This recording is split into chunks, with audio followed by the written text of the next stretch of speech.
Well, good morning, guys. How you doing today?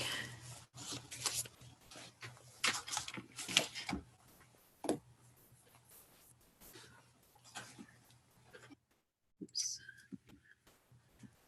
Is everybody doing okay today? Good morning. Good morning. Good morning. Good morning. All right, let me get my screen up here. Let's get some folks in. Here we go. All right. Morning, Ismail.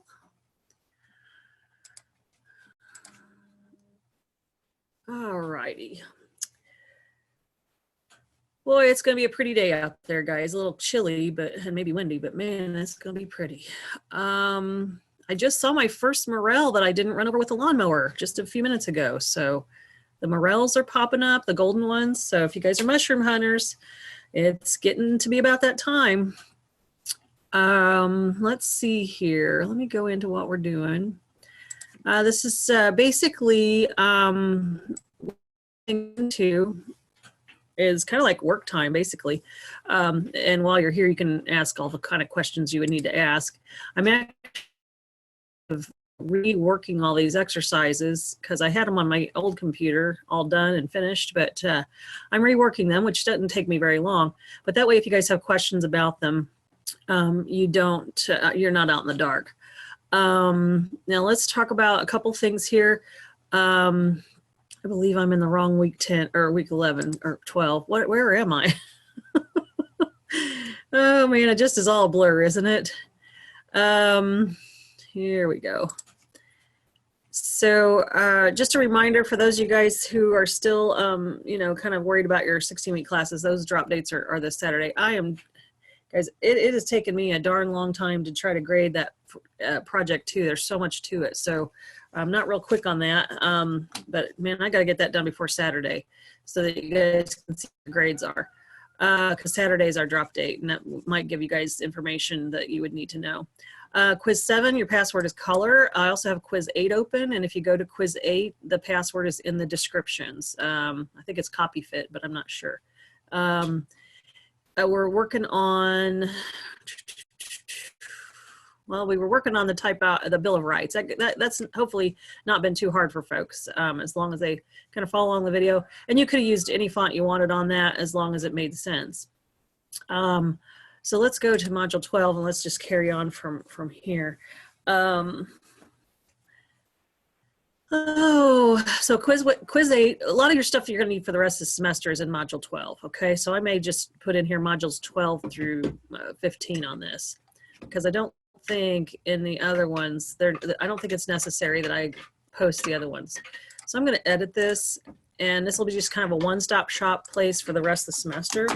So I believe it'll be week 15, because week 16, I got to figure out what we do about exams. I may just do some sort of InDesign exercise thing and have you guys do them while we're online. Looks like Allie is here. So there's Allie.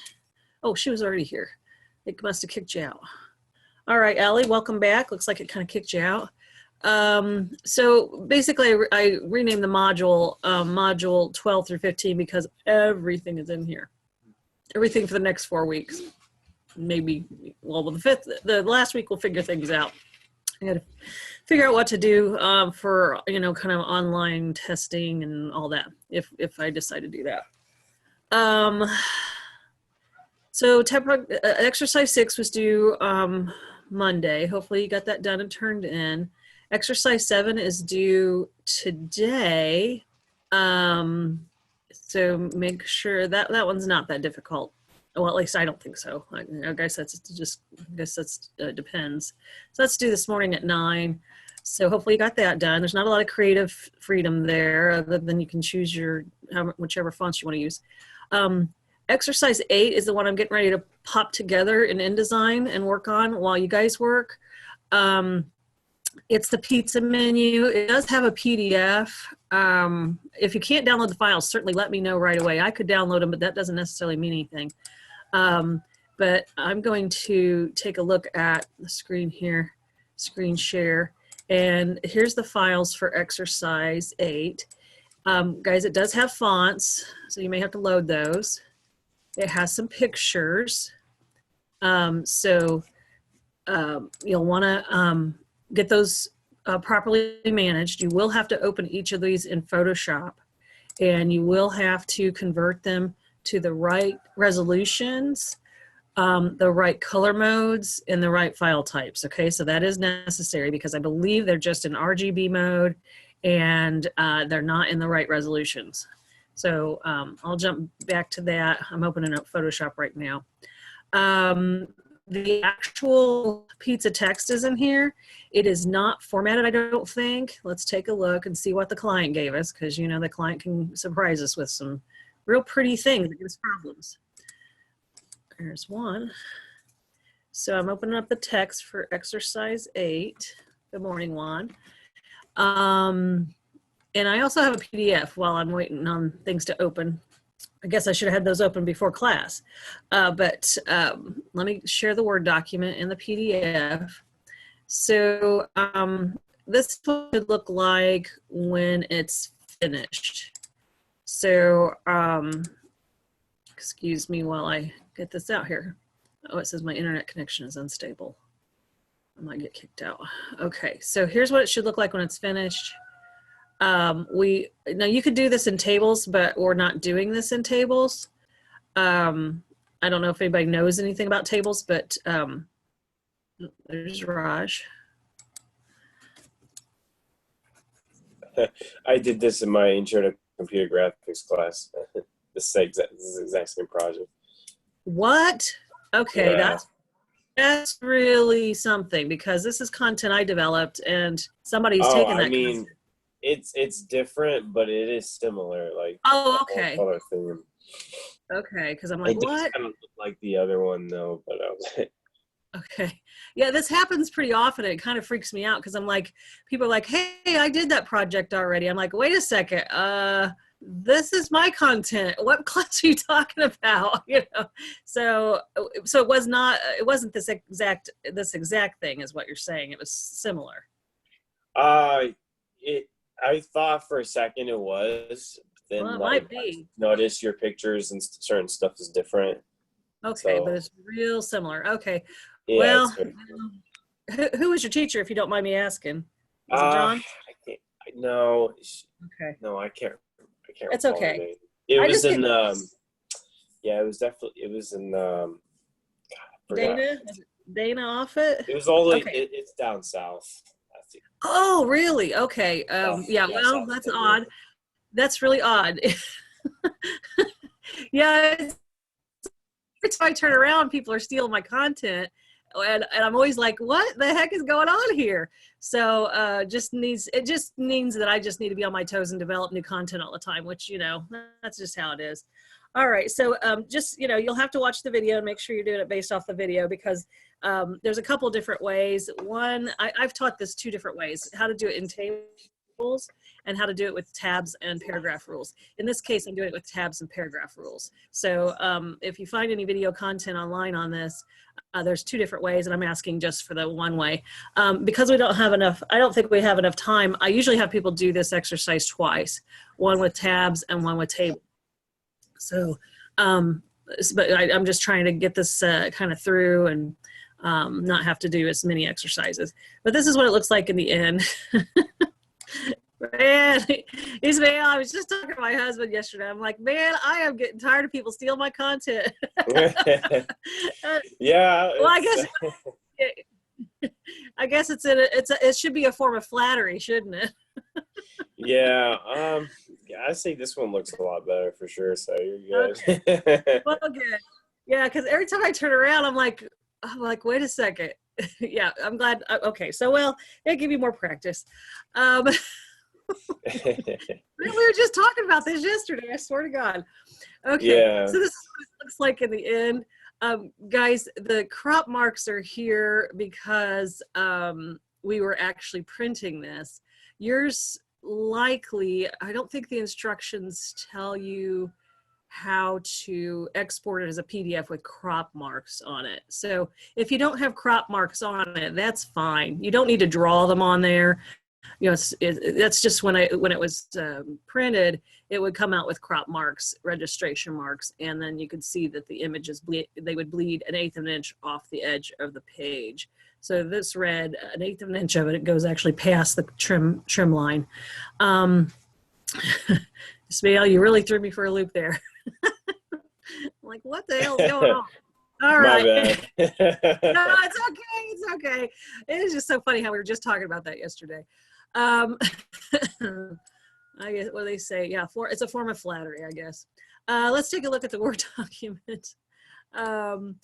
I'm going to open that up real quick and share that out and see what's going on there. All right, Zoom, what is going on? Zoom just did me a real nice favor here and kicked me off of sharing. There we go. So here's the Word document. The Word document, I do believe it is discussed in the demonstration. Now, if you need to open the Word document and edit it, and if maybe you wanted to set some paragraph styles here, you may have to click on Enable Editing up here at the top. If it's on a Mac, that might look a little different. So you may have to click on Enable Editing in the event that you did want to play around with maybe making things their own paragraph style. So I like to do it here in Word. I just don't make it look too pretty. I just, you know, I'm like, okay, this one's going to be bold. And I just edit those paragraph styles in InDesign, because if you try to make it look pretty in Microsoft Word, it does not translate at all well over to InDesign. Not typically. So, you know, I'll go in there and I'll make my headers their own paragraph style. I usually do clear all, but everything's already been cleared on this. I'm pretty much sure there's nothing is assigned as far as any styles or anything. So you could select all and clear all, but I don't think on this one you really need to. The tabs have already been input in there, meaning, you know, I'll show you here. Let me click on a bunch of stuff. I don't really play with tabs in Word very much at all, because they just don't translate well to what's going on in InDesign. So yeah, you know, it's funny. It takes me a while to even get to my tabs in Word because I just use them so little, and I have to go through and kind of relearn them every time. I just don't use them. But if you have the backwards P clicked on, let me zoom in here. Got to shorten the window a little bit so I can see everything. If I zoom in here, it's easier to see some of these tab stops. So by default, a tab is set every 1/2 inch. So some things look like they're going to line up real nice because the text happens to be pushed out to the point where it falls on a 1/2 inch mark.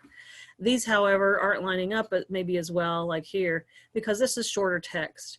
So don't pay attention necessarily to how they misalign here, because once I edit these in InDesign and set the tabs, you're going to be setting a decimal point tab so they all line on their decimals. Once I set them in InDesign, it just fits really nicely.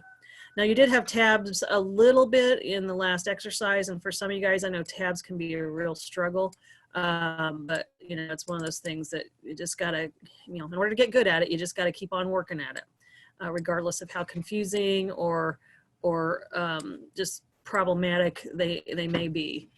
Looks like the wind's kicking up really good out there. So I might like bold that, and I might go ahead and make a new paragraph style. And yeah, just hold on just a second here. Here's the new paragraph style button on a PC, and I do call them what their you know, label is. So in this instance, it's going to be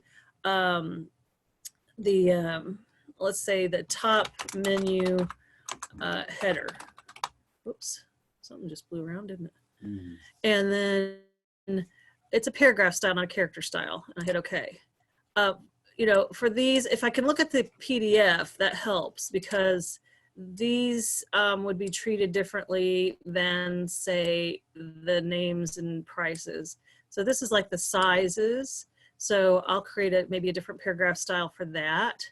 It doesn't necessarily, I don't have to change anything up here, but I'll create a paragraph style and call these sizes. And yeah, because there's a whole, a half, a 10-inch, 4-inch, 16 inches, all that. Then this would be the food name and price, all this stuff here. So I'm going to create a new style for that, and I'll call that food names and prices. Now there's some with 2 columns and some with 3 columns. This has 3 tabs or 3 columns of pricing. Later on, if you look in the PDF, some of them have 2 columns of pricing. So I will, I'll modify this paragraph style later in InDesign.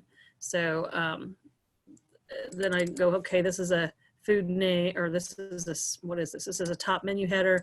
Here is a size, and let me see if I can move this down. Now I'm having a hard time moving it. You know, this a food name and price as well. But what happens is, that's weird. I see a weird, I see a bizarre hidden character in here I'm kind of curious about. So this is a food name and price. I'll put it at 3 columns, but even though it's 2, because what I'll do is I'll duplicate that paragraph style later in InDesign after I go ahead and dress it up and look real nice. The extra portions, I think those were bold. I have to look at the PDF again, but something with extra portions and minimum delivery on the 2 sandwiches, those might be bold.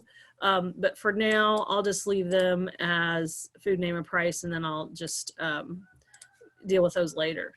Other goodies is a header, top menu header. Here's another size. Whoops.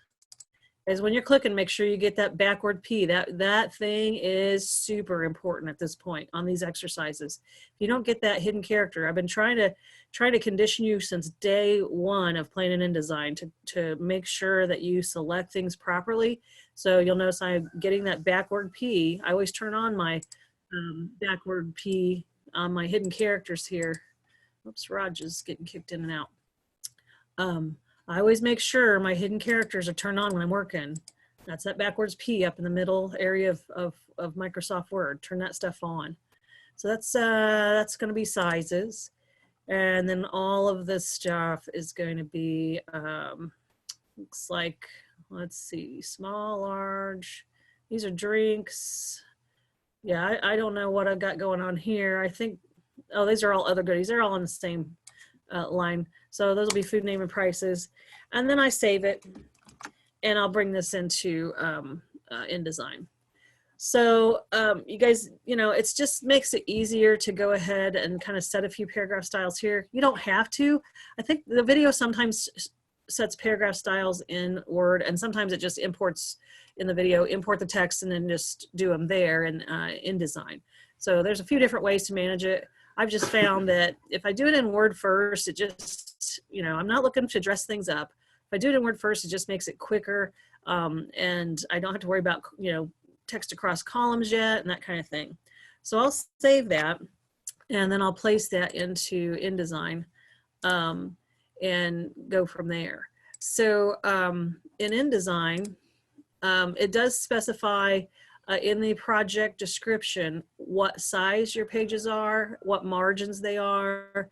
In the video, it specifies how to do all of this pages next to each other, you know, so these 3 are next to each other instead of 2. By default, I'll only do 2 next to each other. So, you know, this stuff is all in the video, you know, placing text and all that's in the video. So I did want to get you started in that Word document, though. It makes it a lot quicker. A lot quicker. So has anybody attempted this just yet, or has anybody had the time to attempt it?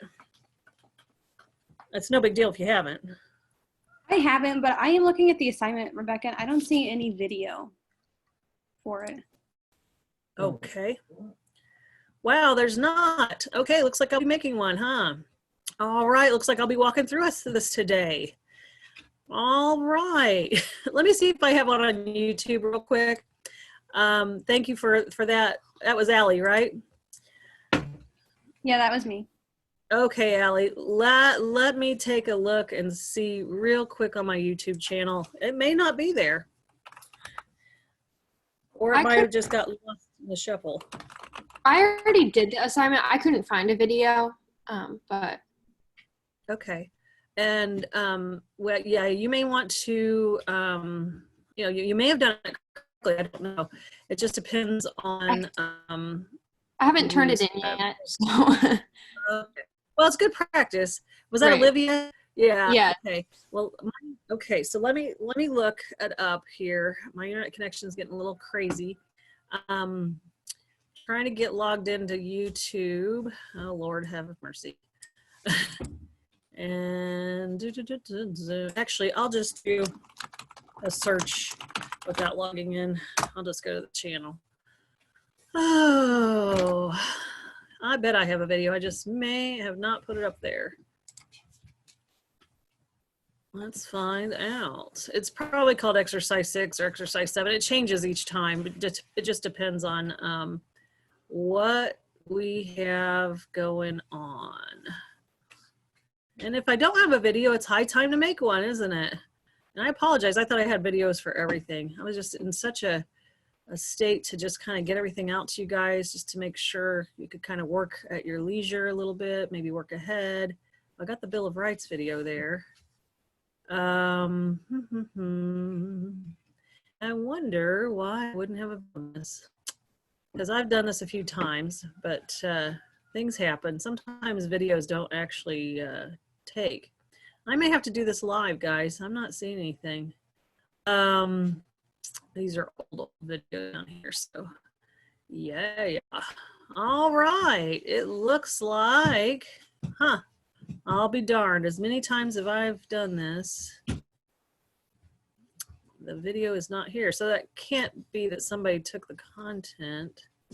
It's just similar. Okay, so there I was all kind of getting crazy about content thieving, and I don't see any videos here, so that must be just strictly coincidental. All right, so just double checking. Some of these images don't really do it justice. I'm actually reading the I know you can't see what I'm doing here, but I'm on my YouTube. So there's all sorts of videos here on YouTube if you guys need it. Just type in my first and last name and you'll find all sorts of good stuff. Project 5 grids and layout, project 4. Yeah, it looks like we are not finding anything. All right. I didn't want to waste time like this, but I would really love to find a video so that way we could just use that. But if I have to make a new one, it's no big deal. I just want to see. All right, man, I'll tell you, I got a bunch of stuff in here. You guys are doing packaging design, nutrition labels, business cards. There's all sorts of stuff in here. Okay, well, resume building, just all sorts of stuff. Okay, there's definitely a video for the table of contents. I think it's exercise 10. There's exercise 9 has a video. Okay, well, there we go. No video. Let's get rolling. So I do have videos for the next project here, and they're probably linked. All right, so let's get rolling here. Thank you, Olivia. Thank you for letting me know this. This is recording, so this will help. All right, so I'm going to go back to InDesign, and I didn't want to waste that kind of time, but if it was there, it'd be great. So let's start this document just from scratch since we don't have a video. So to start the document, we would go to File and New, and it does share with us in the assignment link, and I need to get that back up here so I can read that, the proper measurements for this video, or for this particular exercise. So let me get in here and get those sizes. Looks like our margins, well, first off, our page size, if I go to print, okay, come on, InDesign, there we go. Our page size should be, I believe, 31 picas by 31 picas. Let me double check that. Guys, I'm having to switch between windows, so I know you can't see that, but I'm just Getting it right. So 31 picas by 31 picas. Guys, go ahead and put yourself in picas. If you're in inches, switch to picas because all of the measurements are supplied to you in picas. Now on the pages, you can turn off facing pages if you want or leave them on. It really doesn't matter on this one because the outcome is the same. Don't put in 3 pages yet because I want to share with you something. For the columns, it's just 1. And then on our margins, make sure the link is unlinked. Okay, these are going to be different all the way around. So it says in the assignment that the top margin is 5.5 picas.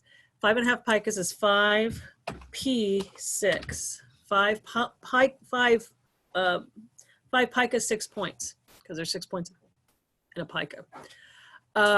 That's the top. The bottom margin is 3, so I'm going to leave that. The inside or outside, you either have inside or outside or left or right. Okay, this would be they're both the same, so it's 2p6, 2.5 picas on each of these. Okay, 2p6. So if you get this off, if you're off on your page size and you're off or you're off on your margins, it throws the whole thing off. So make sure you get that absolutely correct in the very beginning. People get real frustrated real quick when things don't line up. They keep moving to different, like the next line of the copy block. Things just don't work right. They push out, they auto flow, it does all sorts of crazy stuff. So make sure it's 31 picas by 31 picas with the proper margins. Okay, so 5.5 for your top, your bottom is 3, your left and right or inside or outside are 2.5 picas. Now for our bleed, it's 1/8 of an inch. Now if you don't know what 1/8 of an inch is in points or picas, you can always type in 0.25, whoops, IN. Okay, I know it's 0.9, but that's 9 points. So if I type in 0.125 IN, it will convert that math to picas or points, picas and points. So the bleed is set at 1/8 of an inch, and this is required to have a bleed. All right. Now I'm going to hit create. You can hit preview if you wanted to, and what it should do is it should preview what it's going to look like. Mine's not previewing, so I'll just hit create. I don't have a big enough screen. So here's the page. Now what I will do is I will go to the pages panel, and if you have facing pages, you'll see a line here. And again, this is no big deal, I don't think, either way.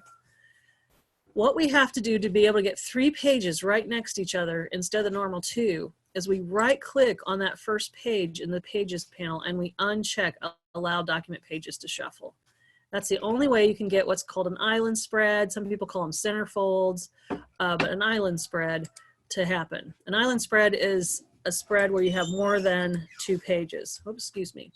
Now, one of the things I just did is I just pulled the page down and went down below it. Now I can click and drag that, and what I'm looking for is I'm looking for a very large bracket to show up on either the left or right side of page 1, depending on where you drag it to. Once you see the bracket, you can let off your mouse, and it will put the page where it's supposed to put it. Same thing here. I need to bring it down from the master and get it to touch the edge, the right edge of page 2, and it will then have these be an island spread or 3 across. Now, again, if you did not right click on the page and uncheck allow document pages to shuffle, this will not work. So if this is checked on, it'll say, oh, well, first it gives me a warning, and it'll spread them back out again if I hit no on that. So I'm going to hit Control Z or Command Z. Okay, now there is an image box on every page. As far as the positioning of that, I have to figure that out. I think it goes right to or real close to the margin. So I will actually go to my master page to draw that image box. So I'm double clicking on my master, and there should only be 1 page in that master. And what I'm going to do here is I'm going to get a picture box. The picture box is a rectangle frame tool with an X in it. Now the picture box aligns to these grids. So I actually, I want to make sure it lines perfectly. Even though I'm going farther down here than what I should, I don't want to have to work so hard at alignments. So I can draw it, make sure it's aligned to the grid, bring it up to the bleed. Okay, this has a bleed, so bring it all the way up to the bleed. Then I'm going to move this up. I believe there's a little bit of space between the margin and the picture. I believe the little red triangles align right on that pink line. There's a tiny bit of space though between them. I didn't measure the space, and it's okay that you don't measure the space, but it's not much. So I put a picture box there. The other thing I can do is I can put the triangles here. So the things that you have happen on every page, they can be on a master page. So in order to draw a triangle, this is a little tricky because a lot of people are like, well, there's no triangle tool here. There's a rectangle, ellipse, and polygon. This is used in the polygon tool. Now, if I double click on the polygon tool, you'll get polygon settings. You'll want to change your number of sides from the default of 6 to 3. This will create a triangle. Now, if I click one time, I'll get the polygon width and height. Now, these might have been about 1 pica by 1 pica. I'm not sure. I'm going to look and see what happens when I do 1 pica by 1 pica. A number of sides 3. Yep, there we go. This is a nice 1 pica triangle. Okay. Now, what I want to do with that is make sure it has, it's filled with red. And I do mention in class that we need to use Pantone colors. So I'm not going to use this red right here. I'm going to go to the flyout menu in swatches, which is the double arrow up here. I'm sorry, not the double arrow, the hamburger button. And I am going to do a new color swatch, but I'm going to use Pantone colors. And that's the proper way to do this in the industry. So that's what I'm trying to get you guys to do as best you can from, I think most of the exercises here on, we try to use Pantone colors. So in our color mode, it still is going to be CMYK, but we want to be able to match it up perfectly with, what the printer would be able to print. So if you're on coated paper, use coated. If you're on uncoated paper, you use uncoated. So let's assume we're on coated paper. It's a menu. Menus typically are on coated paper because it's sloppy in restaurants. They can wipe them down. So let's say coated paper. And as far as a number, I'm going to look down here for a really nice bright red, and I'm going too far. I used to have all these memorized till they renumbered the system. So now I have to actually look in the books. I think I brought the books to class once, but I have to look in the books and get a nice red, and I don't have them memorized anymore. So let's say we use Pantone 49-8. That's a nice red. And I click on that, and then I hit add, and it'll put it in here into my swatches, okay? So don't use, and I'm gonna hit done, don't use the default red that's in there. Use a Pantone swatch. Make sure, then I'm gonna click on the stroke, make sure the stroke is none. So we're using Pantone on this. Now, there is a picture box up here. I'm not sure why that's a triangle. What happened there? Oh, good night. Hold on, I gotta see what's going on here. Let's see, something happened. I have no idea why why this box up here is a triangle all of a sudden. Must be because I don't know why. Okay, hopefully you don't have that problem. I'm gonna get out of here and get my original. Okay, so I got a backup plan right here. That was bizarre. I didn't even want to take the time to figure that out. Now, I don't know if these are 1 pica. One of the things I sometimes like to do to compare is I'll go into layers. I'll create a new layer. I'll bring that down below the first one. Maybe I'll call this the template. Not template. I'll just call this the, what is that? A PDF example. I can actually place that PDF in here and maybe dim it back just to make sure I'm using the right sizes and stuff.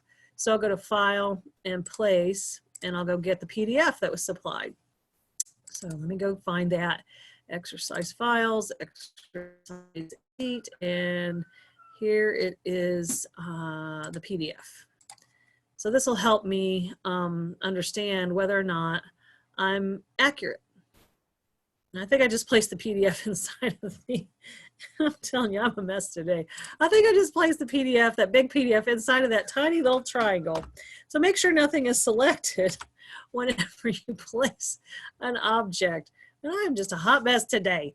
All right, so I've placed the PDF. I've tried to place it, you know, so that it's not full size. It looks like it's a slightly bit smaller. I don't know why that would be, but this is accurate on the sizes we're doing. And how do I know this place is a little smaller? Well, the registration marks don't line up. So let me zoom into that. So up here, they line up to the red line. That's supposed to line up to. They're supposed to come down right about, they're supposed to line up to the page. So I think it is accurate, actually. I'm going to zoom in and see. So basically your line, I don't know, it doesn't look that accurate. Looks like it's bleed is set too small. So what I'm trying to do is I'm trying to line that here and here, right where the page begins and ends. So I don't know if the PDF is coming just a little smaller or if it's about right. No, that aligns up too. Okay, so it's just a little funky on its crop marks. And it may be that my bleed is off. I'll have to look. So I'm going to go to File, Document Setup. Maybe I set the bleed at 1/4 inch here or something. No, that's right. All right. Well, maybe my other document, maybe my other document is slightly off.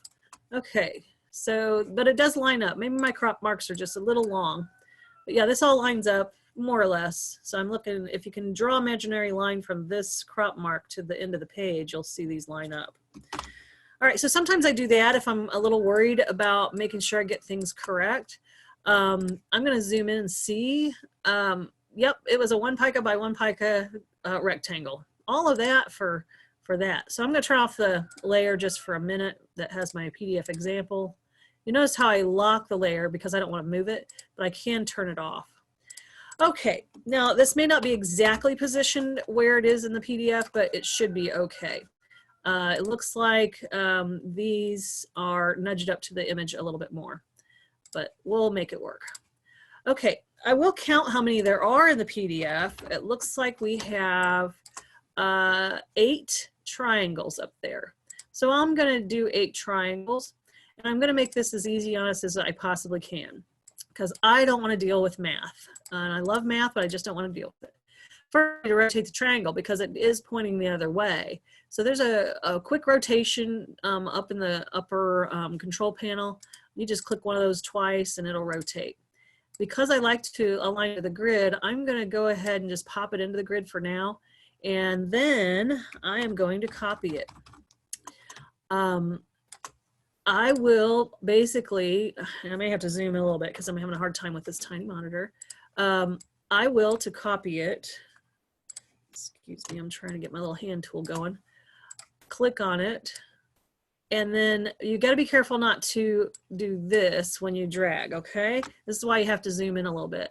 You got to get the symbol that's currently up that has, you know, the 9 little squares and it's a selection symbol. Now I'm going to click on it and drag it. I'm going to hold down the Alt key and the Shift key and okay, Alt should copy, right? Let's try that again. Alt, and I can hold down the Shift key so it'll stay in line. Now these aren't going to be spread out properly, but I don't want to have to do that over and over again. So I can go to Object, Transform again, and Transform Sequence again. So it'd be Command Option 4 or Control Alt 4, depending on if you're Mac or PC. So on a Mac, it would be Command Alt 4 or Option 4, PC Control Alt 4.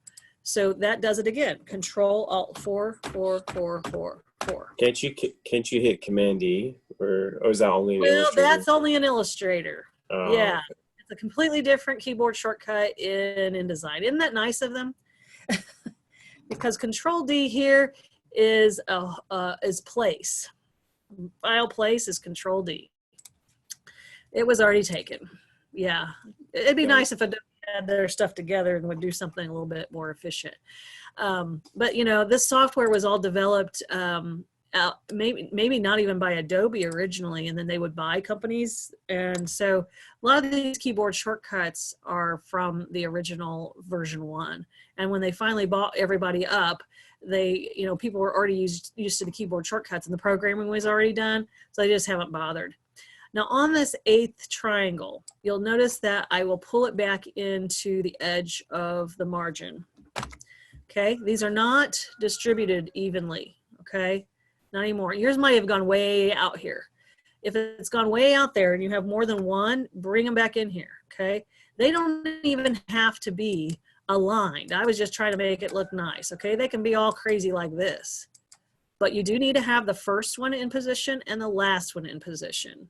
That's the key to the what we're going to use next is the alignment panel or the alignment window. So I'm going to go to window and I'm going to go to, I believe it's under object and layout. They don't have an align here, so it's a little confusing because if you're in Illustrator, you can go to window and align.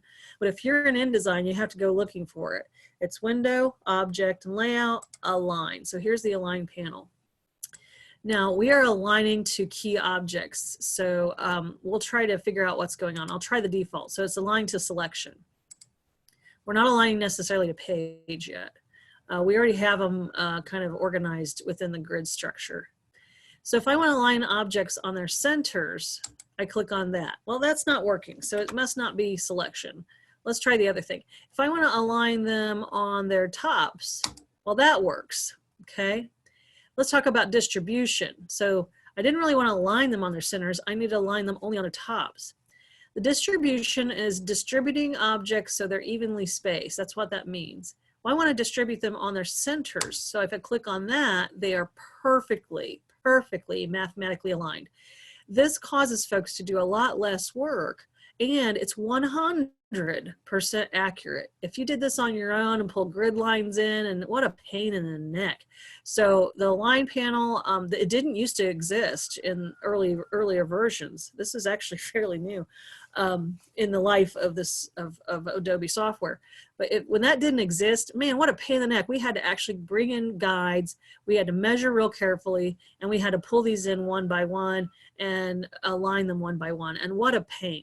So guys, there is no reason whatsoever that if you have something in your layout that needs aligned and distributed evenly, there's no reason for anything to be misaligned. Even to the page, you know, if you want to center text to a page, there's a center align. You can say align to the page and then align things to the center. So right now we were using align to selection because that's where we need it. Now you did need the beginning and the end one to be in position for that. I'm going to close the align panel. Now, what I should really do on this is I should be putting this on my master page. That way I can use it over and over again. So I'm going to grab them all and I'm going to group them because there's no reason not to group them. I'm going to cut them, which is Control X, and I'm going to go to my master page. And I'm going to go to Edit, Paste in Place. That way it's perfectly positioned. I don't want to just go Edit, Paste. I want to go to Paste in Place. Now when I go back to pages 1 through 1, 2, and 3, well, they're not on here on the other side. That's a problem. If you had a one single page versus facing page, you should be okay. Now in this particular document, this was my document I did before class because I thought I had the video. In this particular document, I forgot to turn off facing pages. Darn it. So in this case, I am actually going to have to Alt, Shift, and drag. Click on it first, then hold the Alt key to copy it, and then Shift and drag. So that way I can get it exactly in the same position. Luckily, since I'm using grids, it's aligning to the grid and I don't have to worry about it. It's slightly above and that's okay. Now, when I go to my pages 1, 2, and 3, and you got to make sure you get out of that master page, you will see I have my little triangles all in a line. So I'll have to do that. Hey, Rebecca. Yeah. Sorry, I think I missed the align part. So I have the objects and layout panel pulled up, but I didn't see what you did. Okay, I'll do that again. All right, because that's really important that we understand this. So I will do that one more time. You might want to do this on your master page instead of page 1. That'd be a good thing. Otherwise, you have to go through extra steps. All right, so let's start this again. And oops, I need to ungroup those. let's see, it's a different keyboard shortcut for ungroup too. Every software is slightly different. All right, so I'll start from the scratch. I assume you guys have made a 1 pica by 1 pica triangle. Basically, you can copy this 8 times. Now, if you wanted to be kind of accurate, you could hold down the Alt and Shift key and copy it. And then if you wanted to just understand the keyboard shortcuts that would go quicker, you could go to Object, Transform again, and do Control Alt 4, or on a Mac, it would be Command Option 4. So I just hit Control Alt 4 till I have 8 of these. So I have 8. Now this fell a little short this time. It's all right. Now, what I want to do is I want to drag this guy over to the edge, but while I'm dragging, I'm going to hold down the Shift key because I need to make sure it's perfectly aligned to the original one, and it's also going to align to the grid. Now I'm going to select all of my little triangles. Now, if you have a picture box on your master page, make sure it's not selected. But I'm going to grab all my little triangles. I'm going to go to Window, Object, and Layout. And there is where you'll find the Align panel. It's kind of hiding, which is kind of frustrating. So there's Align. Now I want to align them to their tops. They're already aligned to their tops, but I do that anyway, just in case I got something misaligned. And then I want to distribute them evenly on their horizontal centers. So it kind of gives you, pretend those are little triangles in there. And it shows that the little line indicates, it almost looks like we have a hot dog and a marshmallow getting ready to go to the campfire. But here, these would be all little triangles, but they just put a general shape in here. And it's just showing that they're going to align on their centers horizontally. When I click on that, voila, they are perfectly aligned on their centers, and they don't move. The beginning one and the ending one do not move position because this is aligning to the selection. If you don't have align to selection, as your option and it went crazy on you and did something really weird, then you may have to hit Control Z or Command Z and try it again. Now, if I had aligned a page, it would spread it out over the whole page. Okay, I'll see what happens here. There you go. This is not what I want. So sometimes it depends on what you have in your Align To area. So I'm going to hit Control Z. Oops, let's try that again. Command Z, Control Z, whatever. Okay, so if you have a 2-page spread on the master pages, you'll want to go ahead and put them on the other side in the exactly identical horizontal and vertical location. All right, did that take care of things? Yeah, thank you. You're welcome. You are welcome. All right, so now when I go to work on my 3 pages, make sure you get off that master page, guys. If you start designing on the master page, man, phew, it's a pain in the butt because then you got to copy it and paste it and delete it and all sorts of stuff. So get off that master page. Now I'm going to turn off the pages panel because I'm pretty much done with that. And I can just scroll from one thing to another. It's a lot easier when you're doing an island spread. Now let's talk about these picture boxes. If you click on a picture box, give me just a second here. I want to make this look like the actual master page because again, I didn't realize we didn't have a video. So I had to, I'm having to back paddle just a little bit. So let me do a little something here, here, and here. All right. In your pages, you will have image boxes that you won't be able to click on. There we go. That's the way it's supposed to act. I can't put images in something I can't click on. When you guys are ready to put images in here to release items from a master page, listen very carefully here because this is a keyboard shortcut that is, you might want to write it down. To release an element off a master page so you can actually work with it, you would hold down Shift and Command, or on a PC, Shift and Control. So Shift Command on a Mac, Shift Control on a PC. You click out away from the object in the dead space and you drag over those objects that you want to unlock. Do not drag over the triangles. They should be in good shape. Now you can see that these are able to I'm so sorry. Can you repeat that one more time? Yeah. What was the shortcut? super important shortcut. If you're on a Mac, it's Shift Command, click and drag. If you're on a PC, it's Shift Control, click and drag over those items that you want to unlock off of the master page. Okay, these are now unlocked, so they're movable. I would be very careful with them. Make sure they don't get moved. You don't want to accidentally get click happy and get these off of the grid and moved, and so you want these uniform. These are now able to be input with imagery. For instance, I have the first one selected. If I go to File Place, which is Control D or Command D, I can go to my pictures and let me go to all files here. It's so different on a PC here. And the first one I believe is pizza. Now again, guys, I have not opened these in Photoshop yet. These need to be fixed. I'm gonna open it and here's pizza. Now, right now it's at 100%. If you look at the PDF, it might be reduced down in size. If I click on it with a wide arrow tool, you can see how big the actual image is as far as what's applied, but it's cropped down inside of this graphic here. So if you were to look at your PDF example, I'm going to turn off layer 1, you will see that it is very specific as far as how to crop this image. It is not easy to tell that this particular image, without it being resized, it's not easy to tell that's pizza.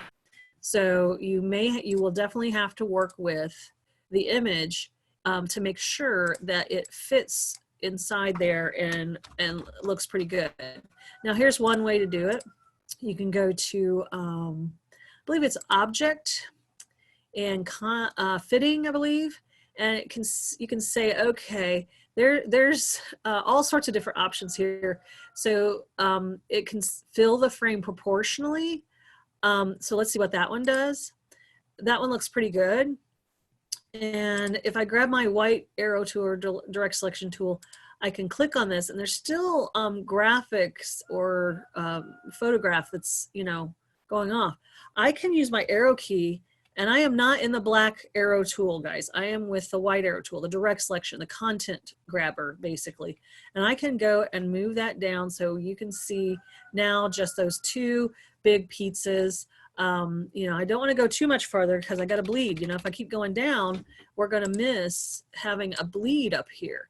So make sure I'm just using my arrow key after I clicked on it with a white arrow tool or direct selection tool. Guys, I keep calling it the white arrow tool. I need to quit calling it that.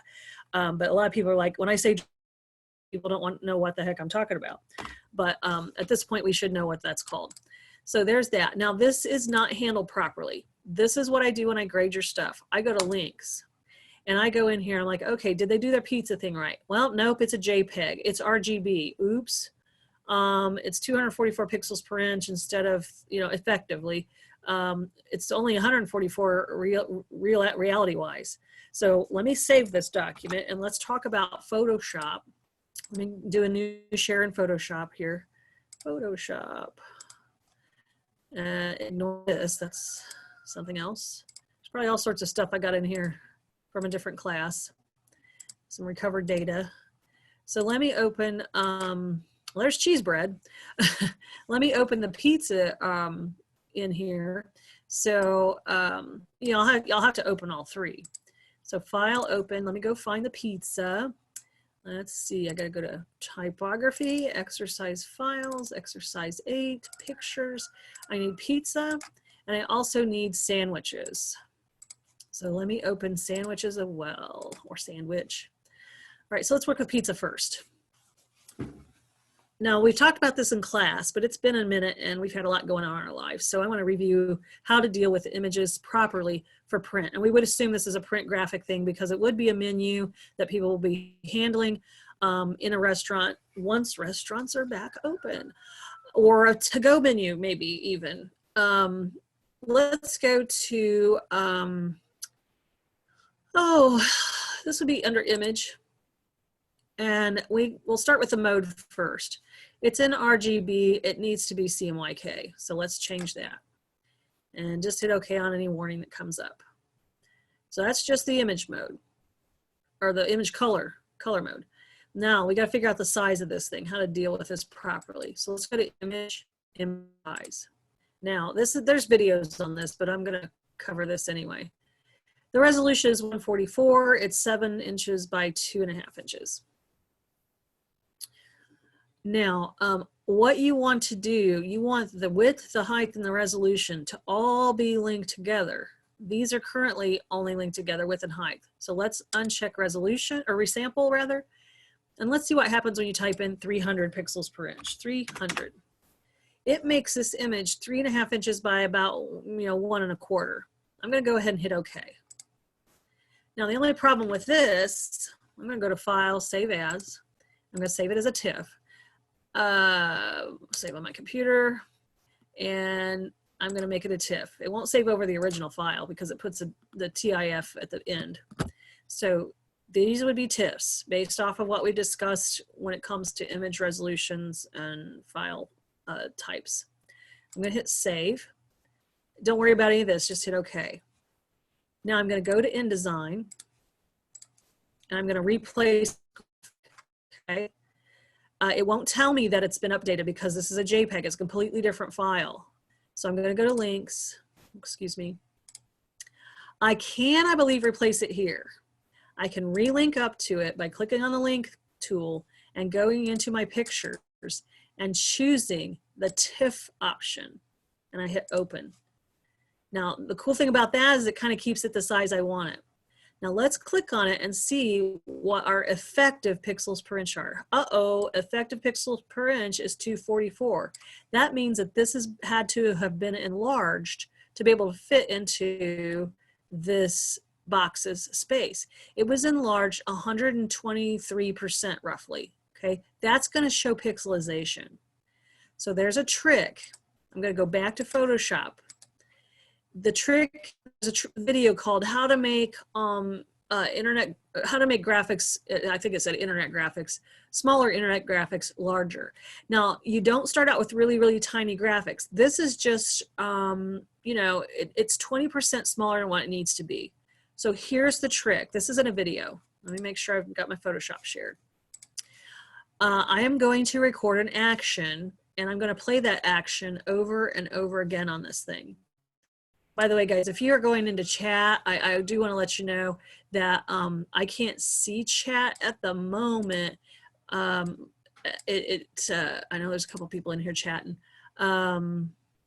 Okay, I see. All right. So if you're having problems at home with your internet, guys, I am recording this, and this is something that you might be able to watch later. Okay, so I'm going to go back into Hey, Rebecca. Yeah. Sorry, can you show me the image size that you did? It was like skipping the whole time, so I couldn't see it. Oh, sure. Let me hit Control Z a couple times, and let me see if I can undo that. Since I saved it, it may not do it. So this would be image size. Open the image. Hold on just a second. I'm gonna get the original. Okay, so first we go to image and mode and do CMYK. Then we would go to image size, and make sure resample is unchecked. Then type in for the resolution 300. It'll change the size of the image to about 3.5 by 1 1/4. You hit OK. Now, because I know that this is too small, because I placed it and it blew it up 122% to get it to fit, I need to increase the smaller graphic so it can be the right resolution and the right size. So here is the trick. We will go to Window and Actions, and we're going to record an action. So I'm going to pull this down at the very end so I can see all the different actions. This action is not pre-recorded, okay? These are some of the defaults. To make a new action, you would click on the New Action button. Since we're not doing a multiple set of actions, we're not doing a new set, we're just doing one. So this is one action. So I'm going to click on that. And I usually name this increase 110%. Okay, so I want to increase this 110%.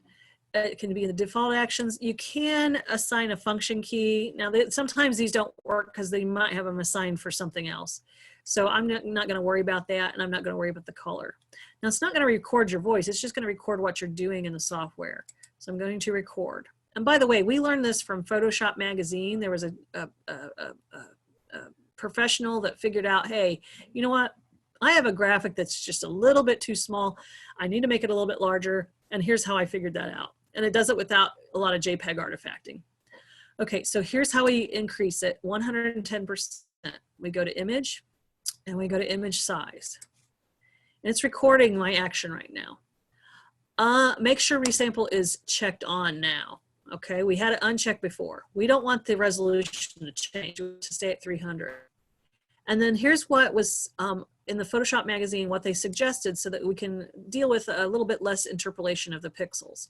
So we're going to go from inches to percent on both of these. And we're going to type in 110. So it's going to blow it up just a little bit. I'm going to hit OK. And it just got bigger. And I'm going to stop recording my action. So that's the square. The square is stop playing a recording. Now what I can do is I can play this action a few times over and increase the size of that image without tons of JPEG artifacting. Now, if I go to image, image size, it'll tell me exactly how large this is, assuming I go from percent to inches. So this is 5 inch by 1 inch. This is more than enough.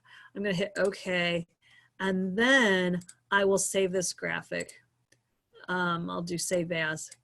And I'll make sure that it's a TIFF, okay? So that's the last if you hadn't already done that. Now it's gonna ask me to replace the one that's there, and that's fine. Save it and replace it, yes. Oh, fabulous. All right, let me close that document. There we go. Let's try that again, because I had it open twice. File, save as, and I need to save it as a TIFF. There we go. Oh, for Pete's sake, yes. Okay, and I hit OK on that other thing. Now, once I'm done with pizza, I want to go ahead and do the sandwiches one. So this is practice. You get 3 of these. So again, it's image, mode, CMYK, yes, and then image, image size. Now, you may not have to play the thing on this one. We don't know yet. I'm going to uncheck resample, type in 300 pixels per inch. Yes, I'm going to have to play that action because this is only 2 inches wide. So I hit OK. And then I go back to the actions panel. I don't have to record the action. It's already there. And I play this on this thing until it's as big as I need it. And I go back to image, image size. It is 3 inches. It still needs to be bigger. So I'm going to keep on going. Maybe a few more. Image, image size. It'd be nice if I use keyboard shortcut. Okay, I think this should work. I can't remember how big the box is. I could go to InDesign and find out, but this should work. These boxes are, let me go to inches just for a minute so I can see. These boxes are 4.3333 wide. So let me double check and make sure this is at least 4.33 inches. Excuse me. Nope, not quite. Let me play that action one more time. All right, so if you know what size the box is, there we go, then we're okay. Now this one, I need to now save as a TIFF. So I go to File, let me hit Control-0. So I go to File, Save As, and I make sure it's a TIFF. I need to turn that thing off, by the way. And there we have it, sandwiches is done. And I can close that. So it's CMYK, TIFF, and the right resolution, and the right size.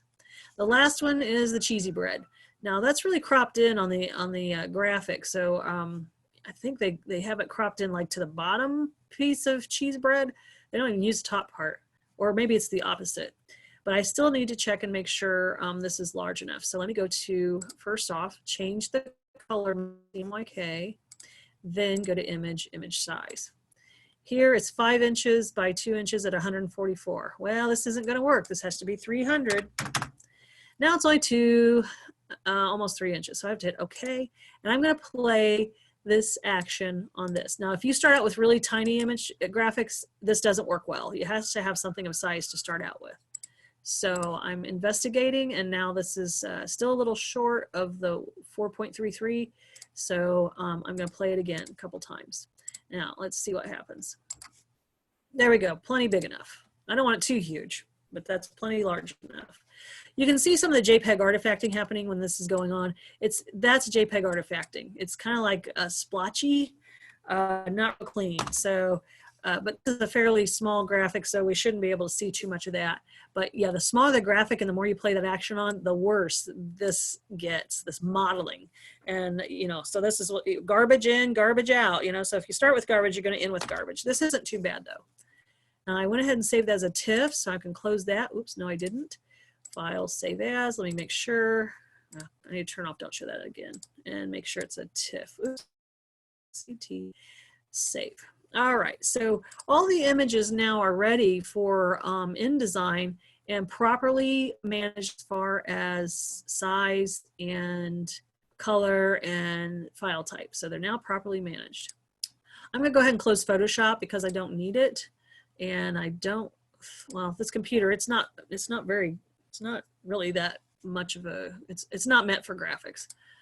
We'll just do our best. Okay, so I'm back here into InDesign.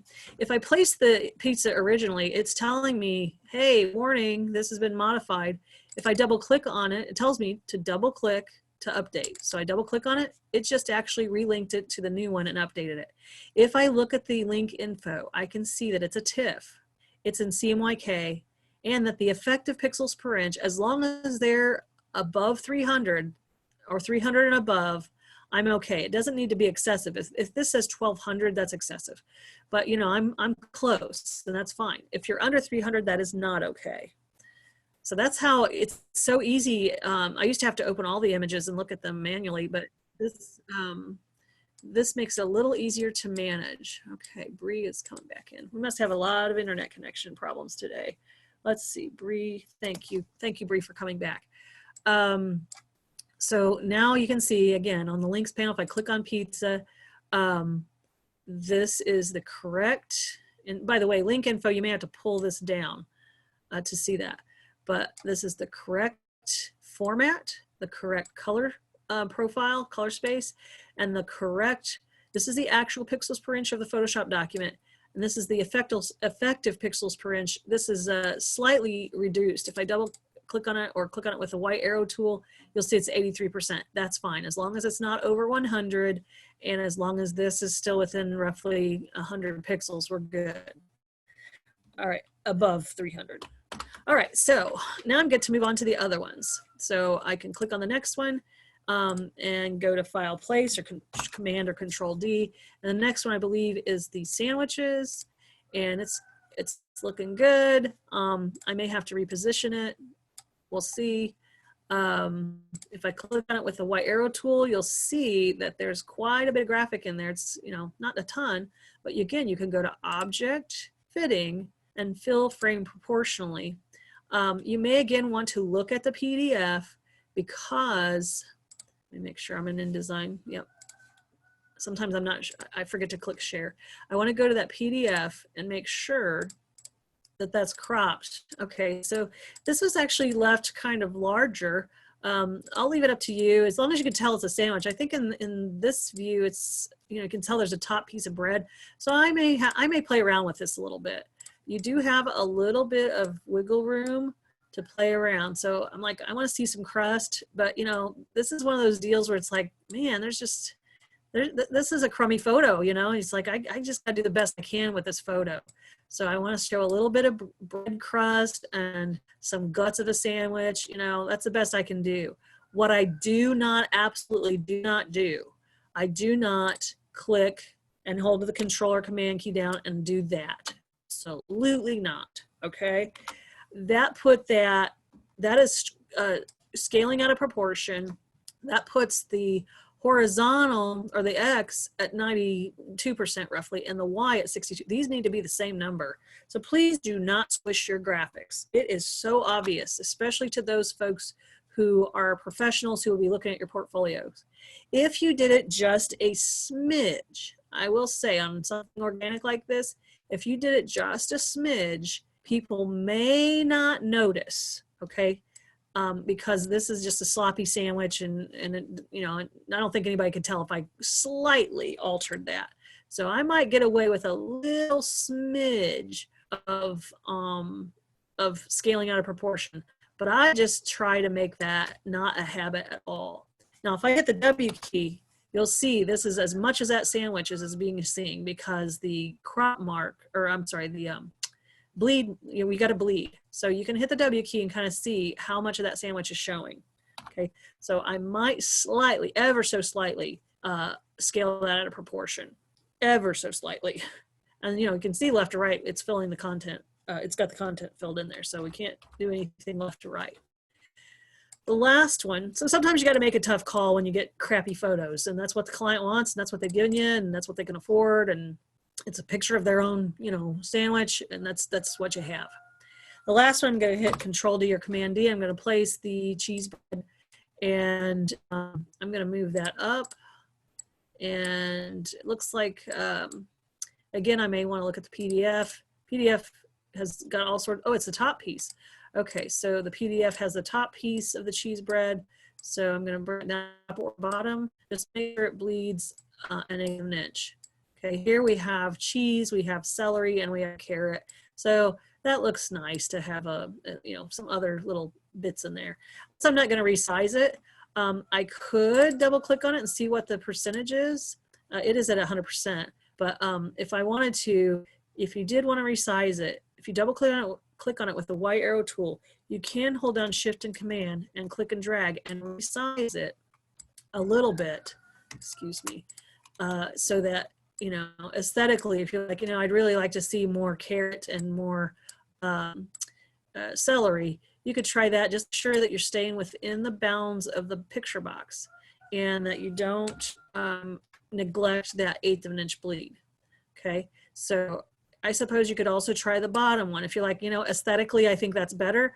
You know, that's up to you guys. You know, so you could play devil's advocate and, you know what, this looks better than the other one, so that's okay with me. Okay. Now, if you want to increase this incrementally, you can go up here, make sure this is linked, and you can do it by eye incrementally.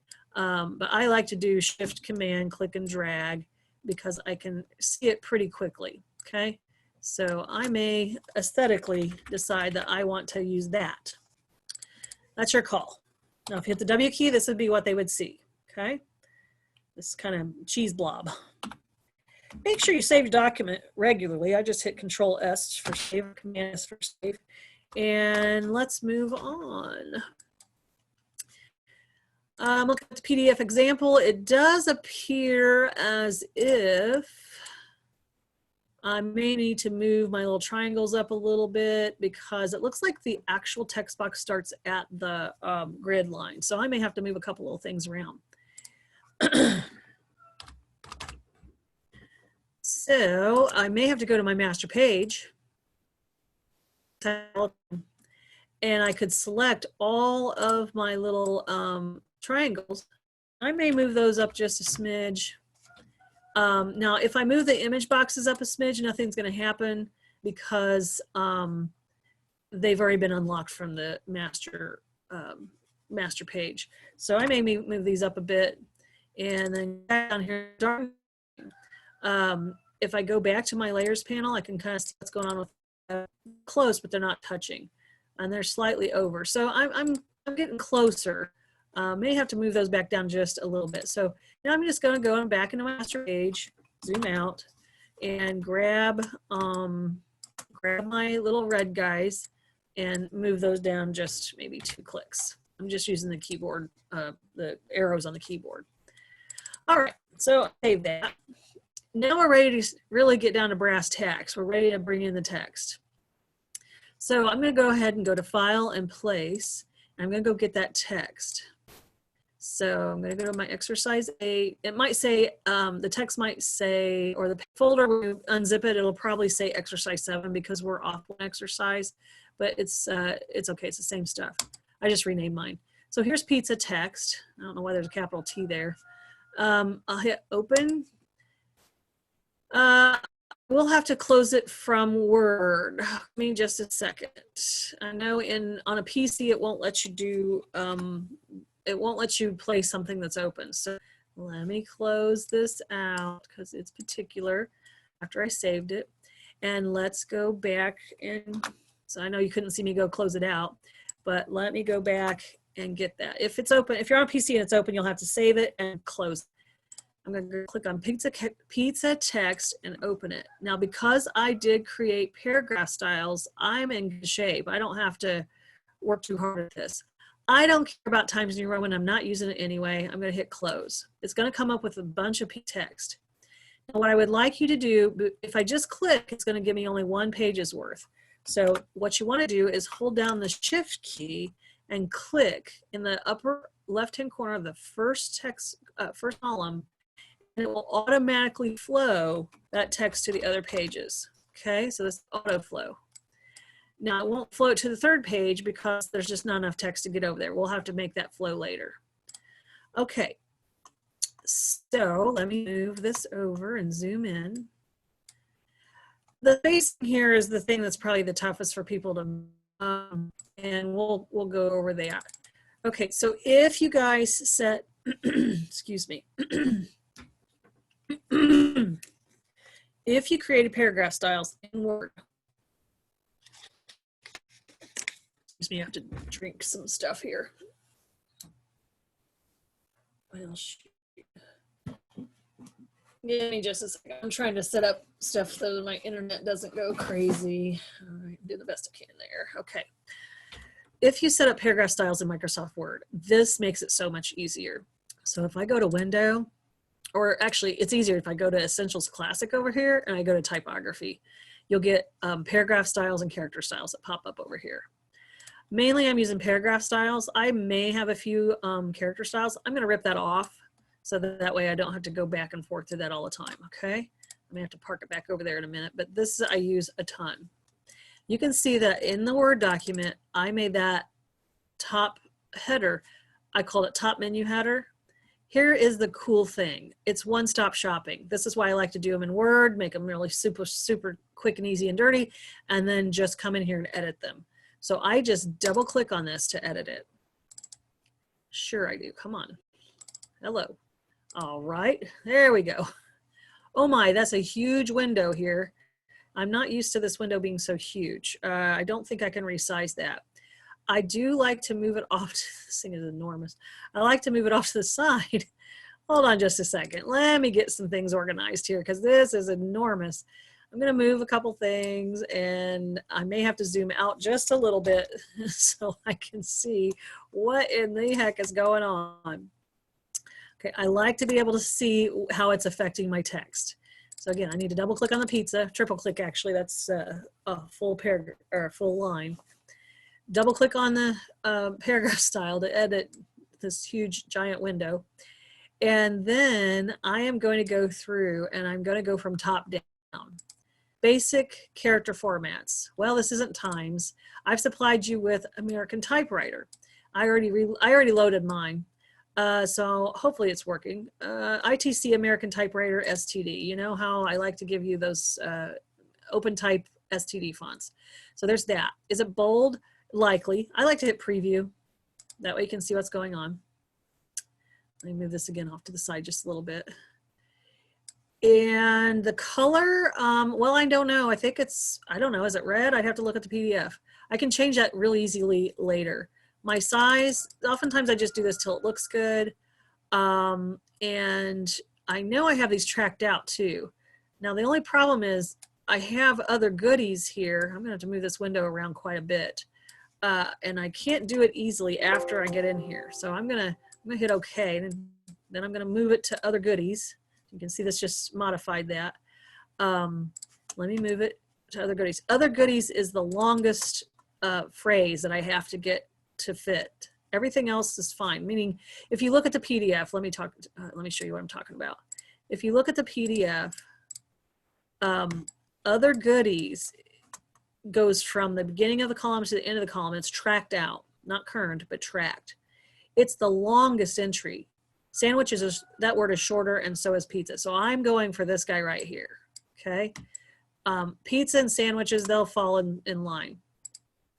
All right, so back to the paragraph style for this text. Here we go. Now I'm going to, whoa.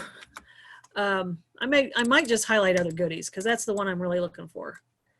Okay, here we go. Normally, if I had a better monitor, I wouldn't have to do this. I'd be able to see all three. So again, I'm gonna have to kind of screw around here because I got such a crappy situation with the monitor. All right, so let's again go to paragraph styles. Here we go. Let's put that over there. I'm going to edit this again, and this will show me how far out this goes from the beginning to the end of the column. So that's basic character formats. The tracking is what I'm looking for. Leading, I don't know what that is, and I'm guessing this is 18. I don't know. I can always edit it later. But I'm going to sit there and make sure I have lots of tracking. Now, this is a huge amount of tracking. If I go to 200, it's not enough. I may have to hit the preview button again. Let's turn on preview. 200 is not enough. What about 2,000? Well, 2,000 is too much. So let's try 1,000. Not, you know, it's still, oh, that was 100. Let's try 1,000. I'm like, okay, well, that goes to the next line. So, you know, I just do this until it works. Unfortunately, it takes forever. There we go. To click, by the way, if you click and hold, it doesn't do it live. You have to actually let off. So I'm looking at 870. It's looking pretty good. 880, good. Oh, 890. Oh, too much. So for me, it's 880. It should be about that for you as well. The rest of them will follow suit. They won't go edge to edge, and I'm not looking for that. I'm just looking for the same amount of space between all the characters. Now, when I like what I see, I'm going to go ahead and hit OK. Now, let me see what's going on with pizza. You see how that's doing that? And sandwiches. The only problem is I really need to edit that paragraph style so that it can be centered. This one looks centered, but technically it's not set centered. So again, I double click on this, and I'm going to go to basic character. I don't see centered here. It says position normal. That's not it. It's probably somewhere else. Let's go to the next one. That's not it. Horizontal or vertical scale? No. Indents and spacing? No. Oh, here we go. Yes, it is. Where it's indents and spacing, instead of left aligned, make that center aligned. And you can actually see it happening live. There we go. Looking good. And it looks like I may have to pull that text box down just a little bit. It's touching the triangles, and that's no big deal. So I'm going to hit OK. So if I pull this guy down just a smidge, I need to make sure all the other ones are pulled down at the same point. Okay, you might want to turn on smart guides so that you know that they're exactly at the same point. So you can go to view, and it's under guides and grids and guides. Turn on smart guides. Then it will tell me, hey, now you're lined up to the other column. This is a requirement. Proper alignments. When your stuff is all misaligned and not to the grid and whatever, man, that messes your grade up badly. Okay, now I'm showing that there's more text. So I'm going to click on the plus sign, come over here and pop it in. Now this is not in the correct position, so I need to pull it up and make sure it's aligned, what we call clotheslined, to the text box to the left, okay? Again, you just click and drag and you wait, and you'll see where it says it's aligned. And that's only when you have smart guides on. And again, smart guides is view, grids and guides, turn on smart guides. I turn them off and on because sometimes I don't like them and they get really in my face, but in this case, it needs to be on there. I'm going to save my document because that's taken me a little bit of time to pull together. Now, again, if you want to go to your layers panel and kind of turn things on and see, pizza isn't exactly lined up perfectly, but close enough.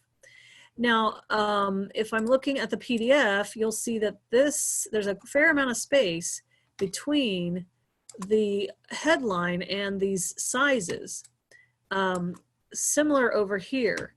Now, as far as how much space that is, I could guess, but if I leave this layer on, and you know, guys, in the real world, you will not have a PDF example. So you know, I just kind of do things till they look good, until they fit. But I know that when I have pieces selected, I need to get this to this 10 inches and all that to move down a couple of picas at least. So I'm going to go back to my paragraph style, and I'm going to maybe perhaps set a space after on this. So I'm going to go to Indents and Spacing, and Preview should be on, and I can set the space after. Here it is, space after. I can push that down until it roughly aligns with the one that's currently there, okay? Doesn't have to be perfect, but real close. And when I've got it, I hit OK. All right, so it's not exactly the same as the menu behind it, but we're close enough, as long as we can get stuff to fit. Now, with the next few lines, you want to make sure you grab the invisible characters. So if you're having a hard time getting those hidden characters, go to Type, Show Hidden Characters, and make sure, I'm going to zoom in, make sure you get those backward P's. Okay, let me go to Layers, turn off the PDF so you can see what I'm talking about. Get those backward P's. Sometimes I can click and drag, and sometimes most of the time I like to triple click. But if I triple click, I only get one line, and that's okay. But I want both of these lines because I want to make sure that what I'm doing, you know, I can see what's going on in my paragraph style that I'm messing with. Now let me zoom out so I can see what's going to be going on here. And I'm going to go to the paragraph style that was there. Let me go to here. This says it's sizes. So I'm going to double click on this. And I'm going to change some stuff. We know that this is American Typewriter. Okay, so I'm going to go ahead and change it to the proper font, American Typewriter, STD. Medium's probably fine for now. And as far as the point size, I don't know yet. It's probably a little smaller. I don't know. I can always edit this later. I'll just go say 11 over, let's go 11 over 13. And it looks like these are centered on top of each other and they're pushed over to the edge. I may have to again modify this later, but I think they might be even a little bit smaller than that, maybe 10. I don't know, 10 over 12. Now I am going to, you have tabs here, okay? You can see it in the invisible characters. I have to set the tabs. I'm going to click on tabs. I'm going to try to take this real slow and easy because this is where I really lose folks. People have a hard time catching on to tabs. If you look at the PDF, these are aligned center over one another. That means that's a center aligned tab. Let's talk about these tabs. This is a left aligned tab. This is center aligned tab. This is a tab if you want the text to align on its right side. And if you want text to align on decimals for pricing, you use that one. We are going to, for the sizes, use a center tab. Click on that first. Now, in this ruler, don't click anything yet. The black or the really dark gray area does nothing for you. It's this little tiny lighter gray band that does all the magic. Do not move the triangles. Do not move the triangles. This triangle indicates a right indent. That's not what we're doing. This triangle is a left indent, and the top one is a first line indent. So if you have a paragraph that has a first line indent, you can move that over. They are not what we are using. Do not click on those. If you click on them, bring them back to the 0, okay? If you move them on accident, just bring them back. We are not dealing with those triangles, okay? Do not mess with those. We are dealing with the tabs. Now, the cool thing is this is live. When I click on this ruler, by the way, this gray space indicates the width of this column. It's not to scale the same width. This is past the column width, okay? This is not good out here. You want it to be in the gray space. That's the width of this column. So I'm going to click on the center justified tab. And I'm just guessing. I'm going to go to about the 2-inch mark. I'm going, okay, that might be where the first tab is. And you can see how the 10 and the 10 inches and 8 pieces is lining center to one another. They're no longer like these other ones, which are aligning, well, haphazardly. They're aligning every ½ inch because that's the default. So this overrides the defaults. Again, with the center tab, make sure you only single click there. If you have to move it, be very careful. Click on it, move it left and right. If you move it down, it takes it away, okay? It deletes it. So be very careful when you're clicking and dragging, moving these. Also be very careful not to click just to the right or the left of it because you'll get 2 of them. You'll have to strip that off to make sure you only have 1. Okay, when I get in here and I'm grading this, sometimes I'll see like 20 or 30 or 5 or whatever of these little guys, and we only need 3. Now the next one might align on the 3 inches. I don't know. Possibly not, maybe just a little shy of the 3. And then the next one will be not at the end because you have to have room for the text. So towards the end, you'll see I didn't give it enough of room for text. The pieces text went down to the next line. That means this tab is too close to the right of the column. I can pull it back, and now you can see that pieces is popping back in there. Now, I'm not sure why it's not going right to the edge. I have to figure that out. It might be that I accidentally have, when I screwed this around, I may have screwed something up when I clicked on this guy right here. I'll have to check that later. So I'm trying to get these in position. I'm going to move them so that they're roughly equal spaced, but not touching one another. And I do this until it looks pretty good, but you want about the equal amount of space between them, okay? When I like what I see, I hit okay. Now I do want to investigate because this should be going closer to the edge. So I'm going to go backwards P. I'm going to see if there's anything in here. I don't see any left indent or right indent, so I'm not sure why it's not allowing that to go to the edge. So I may have to zoom in. Aha. Good thing I turn on my invisible characters. You see that double guy there? He needs to be deleted. So that's in your text as well. This is why I always work with hidden characters. Like, you know, why isn't this working? Why isn't that going to the edge? And it was because there was some extra hidden character in there. So I'm going to go back to my sizes, and I'm going to edit the tab, and I'm going to move that tab so that it gets a lot closer to the edge. Maybe that so I can see what's going on, to the edge of the copy block. This needs to go almost to the end.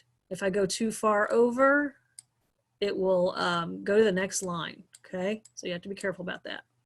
So I'm going to bring these and make sure they have about equal amount of space between them and get them set, okay? So you want some space between them. Otherwise, it'll run together and it'll be confusing. Now, what space, you know, I don't know. I'm just doing it until it looks really good, until it's pretty much balanced. You want these to look as if they are exactly equal distant from one another. And I'm almost there. It's helpful to have the ruler turned on, or this ruler is helpful. I suppose you could go, okay, this first one is at 2.875. The next one is at 3.4306. Oh God, you know, you can do the math and go, okay, what, oops, get rid of that. Oh, I'm getting click happy. I'm getting too many tabs in there. But you can actually do the math out what the distance is between, God darn it, I keep getting click happy here. What the distance is between one tab and another, and then do the math, but I'm too lazy for that. If I had to be really mathematically accurate, I'd worry about the math, but this looks good and I'm happy with it, so I'm gonna hit okay. Okay, so that's in position. Now, let's go to cheese, and this is food name and prices, 3 columns. So I just only have to do this one line. I'm going to edit that, and it's obviously not Times New Roman. It is American Typewriter. I don't know if it's bold or not. I'll have to look. ITC American Typewriter. There it is. It certainly is not this large at 12 points. I'm not sure what size it is, but it's certainly not 12 because that's, you know, body copy isn't 12 points. So I'll start with 10. It might be 11. I don't know. And what I need to do is I need to get those tabs to be set properly as well. So I'm going to go back to tabs, and these will be set in, I think, pretty much the same location. So, you know, that's, you know, unfortunately, I didn't write those numbers down from the other one. So I'm going to grab 3 tabs. I'm going to just pop them in here. 1, 2, and 3.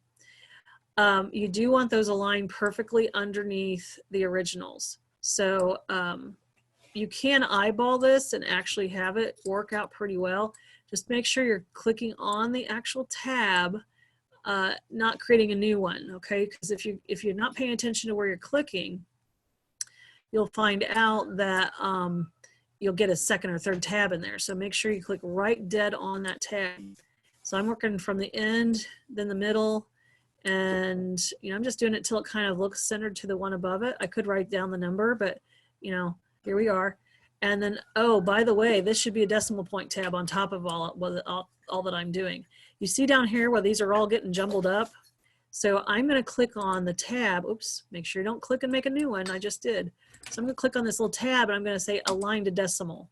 Now that does change the position. So I need to push this over. You'll notice that the little arrow has a little kind of like a little square on top of it. It's really tiny, but so these tab stops are going to be different than the ones above them. You just want to make sure that it looks optically centered. The center tab is now, the one in the middle is still a center line tab, so I need to align that to decimal. I need to move that so it's optically balanced. And I'm looking at not just the $9.59, I'm looking at the $10.59 and all that. I'm kind of just going, okay, what looks balanced underneath here? These all have 3 digits, so I'm going for those. I don't care once it gets down here, there's enough optical space that nobody's gonna go, oh my God, that doesn't look like it's centered to the 8 pieces. So this does. Now let me go to the last tab, it's centered. Let me go to the align on desk tab, and I do have to move it too, so that optically it looks centered to the text above it. Don't be sloppy about these guys, make it look good. Now, there's that, tabs are set. Now I'm not done with this, so I have to keep on working it a little bit. I do know that I'm gonna go ahead and hit OK. I can always edit the paragraph style again. I do know based off the PDF, oops, let me turn the PDF on. Based off the PDF, I may need to adjust some spacing. Cheese comes down quite a bit. Let me turn off layer 1. There is a space after 8 pieces, 12 pieces, 16 pieces. So I need to fix that. Cheese has a tint of that red beneath it. Looks like I also need to pull things in just a bit. This is too crowded to the edge on mine. And it looks like there's an indent, a left indent here. So I need to do a paragraph rule, which is the red, a left indent, and I need to modify these so they're moved in a little bit. Okay, so, and I need to add a little space after that. Now, here is one thing that will give us a problem if we're careful. If I go to the sizes thing, double click, and I go to Indents and Spacing, and I go, oh, I want a space after this paragraph.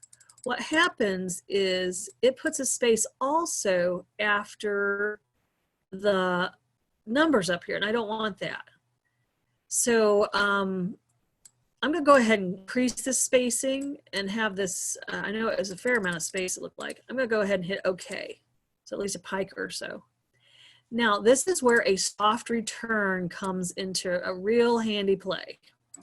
Instead of this being a return, end of paragraph, I'm going to highlight that backwards P. So make sure you go to type and show hidden characters. If you haven't shown hidden characters by now, you might be having some problems. I always do this with hidden characters turned on. I'm going to highlight the backwards P. I'm going to get rid of that, and I'm going to push soft return. You hold down Shift and return, not the enter on your number keyboard. Shift and return, and what that does is it continues the paragraph. It doesn't start a new paragraph. It just breaks it down to a second line. So here is where the soft return works out really well. Now, while I'm here, I also see that in my PDF, it actually uses inch marks instead of smart quotes. These are not inch marks. These are quotations. We must replace those. Proper typography would be that we replace anything that's supposed to be, let's say inches or feet with the proper marks. So how we get those is we highlight the one we want to replace, which is our quotation. This is found under glyphs. So I go to type glyphs, and I will be able to find the inch marks inside the glyphs panel for this particular typeface. Here it is. It's actually, for me, it's right above the quotation marks. Now, it's not always there because it depends on how wide. Like if I stretch out my glyphs like this, it's going to be in a different location. So it's over by the omega. Now, is there ones that are up, down, straight? That's the thing. That's really what we should be using. For this typeface, up there they are. There's the inch marks. Truly, there's the inch marks, straight up and down. So I'm going to double click on that. And when I double click on it, it puts it in recently used and it replaces the original one. While the glyphs palette is still up, I can highlight the next one. I have a question. Yeah. So this is being recorded, right? Yes. Okay, so make sure I can go back and look, because I tried to go back to the recording from Monday, and it said that I needed a password. Oh, okay. That does not do that again.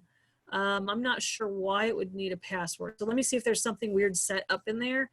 And this is Victoria, I assume, right? Yeah. Okay, yeah, let me see what's going on with that, because it shouldn't be password protecting stuff. Okay. Okay. All right, so I'll do that here in a minute, because I may have to figure out a way to extract that, maybe put it on YouTube or something. If it's not, I may have to work around. All right, so on the 14 inches, I'm gonna double click on recently used, this inch mark here. Same thing on 16. I have to double click for that to work. So change your quotations to inch marks. Now I'm going to move this off to the side, and I'm going to bring it in just a little bit. They're not supposed to be quite so crowded on the edges. So all that work I had done with the tabs, plus the inch marks likely.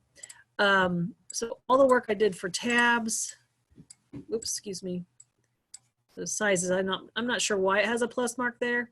Shouldn't. Let me go, no plus mark. There we go. No plus mark means additional formatting had been done after you edited the paragraph style. So I don't like to see plus marks on stuff. So if you see a plus mark, hit no plus mark on the paragraph. So double click on that. I'm going to go to tabs, and they need to be moved in just a smidge. So I'm going to start with each one of these and then just a smidge, because they on the example, it doesn't have those so close to the edge. And you just want about an equal amount of spacing between them. So again, a lot of this I do by eye, and I'm looking at the amount of spaces between here, and it looks pretty good. Conversely, I'm gonna hit OK. I'm gonna have to re-edit this business here so that those optically align underneath the sizes. So I'm gonna have to go back to my tabs, and it's good practice, guys, to play with these tabs and, get good at clicking on them and not, getting extra tabs, and it's just good practice. Doesn't hurt you guys to practice a little bit. So I'm looking at the 1095 actually on this and looking to see how well lined underneath there. The $9.59 doesn't do me much good. So I'm looking for an optical sort of thing. And if there's too much room on the right or the left, I make some adjustments. So that feels about right. Lastly would be the last price for the 16-inch one. So I get that to looking like it's centered. Because these are decimal point tabs, they're going to be a totally different position than a centered tab for the stuff above, because it's aligning on the decimals. It's not aligning on the centers. Now, while I'm here, we know this has a left indent, okay? We saw it. It's probably about a pica. So if I want to type in 1P in there, I'll have a 1 pica left indent, maybe a little less than a pica. Actually, looked like it was a little less, okay? So you just do it again until it looks good. As far as the leading goes, it looks like it might have been a little bit more leading as far as, it needed a little bit of space. So this might be 14-point leading. We'll try it. That's in the basic character formats. This has a paragraph rule. So I go to paragraph rules. This will likely be a rule below. So switch from rule above to rule below and turn it on. This is not what it's supposed to look like. And it's not supposed to be text color. It will be the Pantone 49-8. And I believe we should be able to tint that here. Yes, the tint might be, I don't know, 50% just to start. It might be lighter than that. Now, as far as the thickness, I'm going to make it fairly large. I know I don't need every one to be like this, but I'm going to do it fairly large. And I'm going to do it till it actually touches kind of itself. So you only have just a very, very faint white gap between them. Then I'm going to adjust the offset. I need to move it the other direction. Now it's weird to go up. I have to go click on the down button.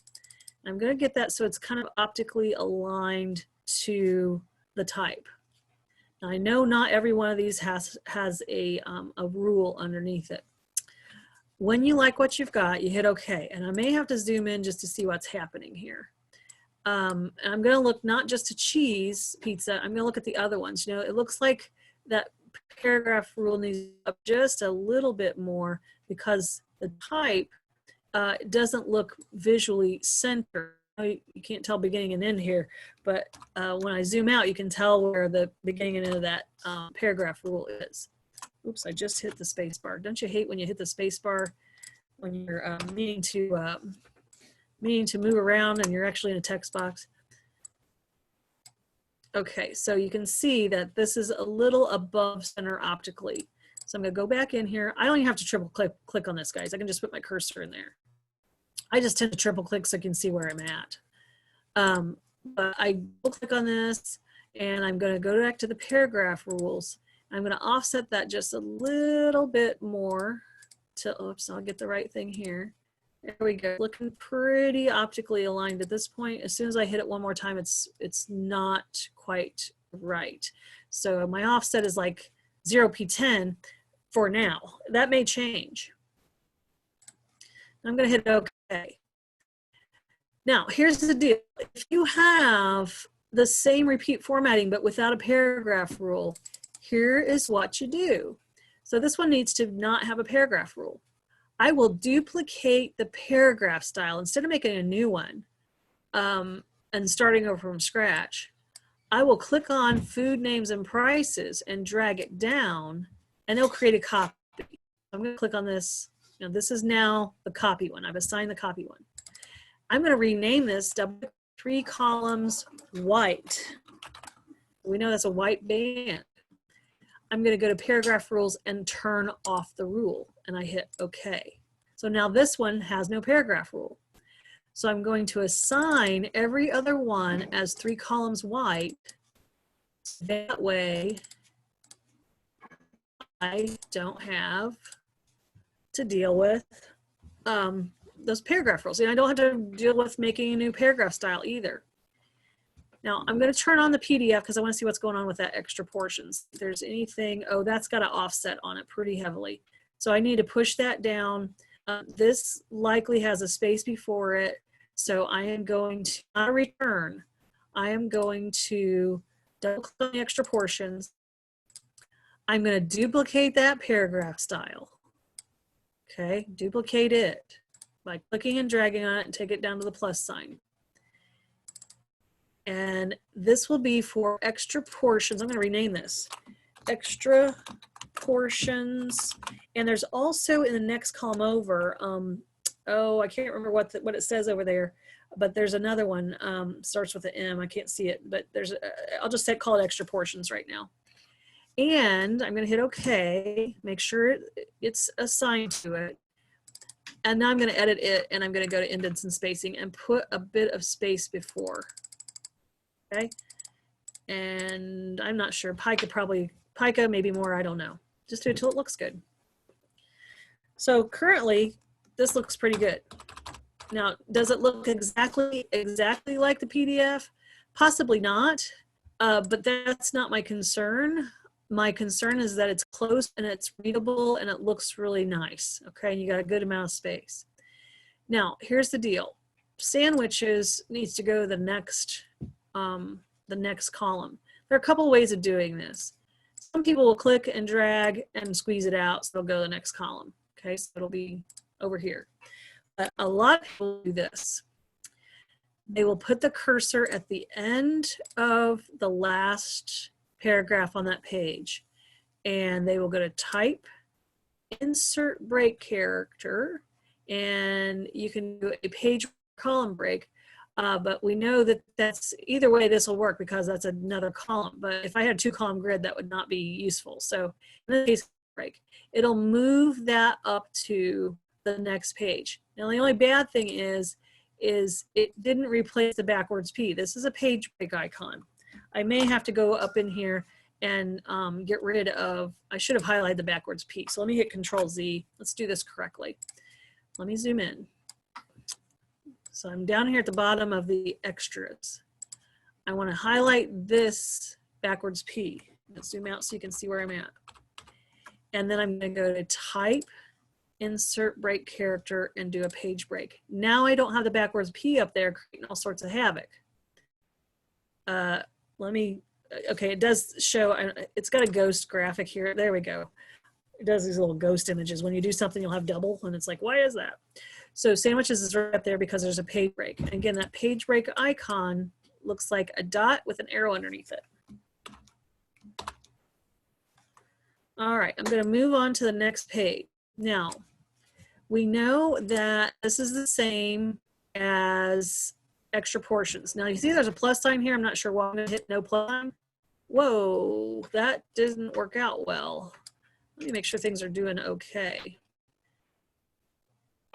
I clicked on the wrong one, that's why. It helps when you click on the right thing. This is actually the top menu header. There we go. Now, if you look at the PDF, the half and whole are pushed down to align and clothesline with the 8 pieces, 12 pieces, and so on. So I need to move this down. Now, I need to also make sure that this says, okay, so I have the wrong thing applied to it. So sizes. We also need to know that instead of 3 tabs here, there's only 2. So I need to modify this. But because it's so much different, I am going to duplicate the paragraph style. So I'm going to grab sizes and drag it down to the plus sign and duplicate it. Now I'm going to rename this as sizes pages 2 and 3 because these pages 2 and 3 have a very similar situation.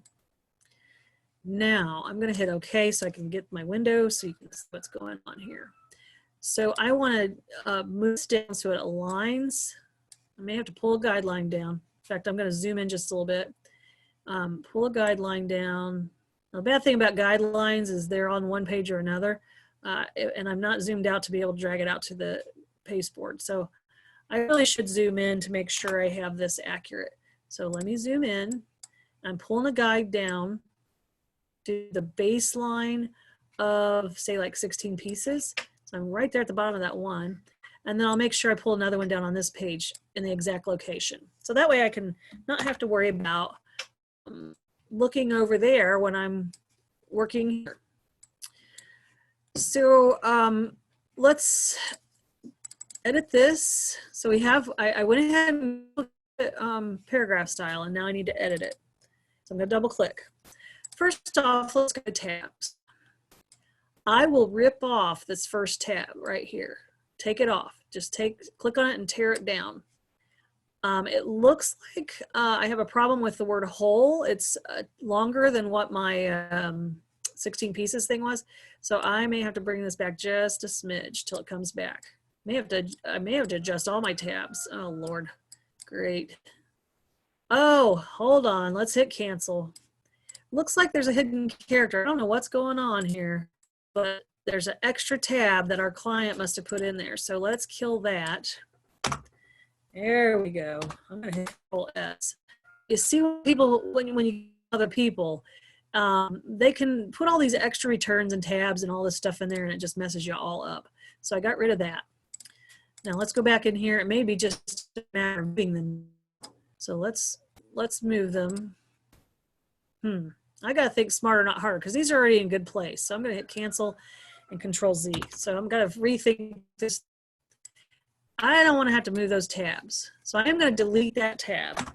Well, now what I'm going to do is I'm going to put my cursor before half and hit the tab again. There we go. I'm trying to work smarter, not harder.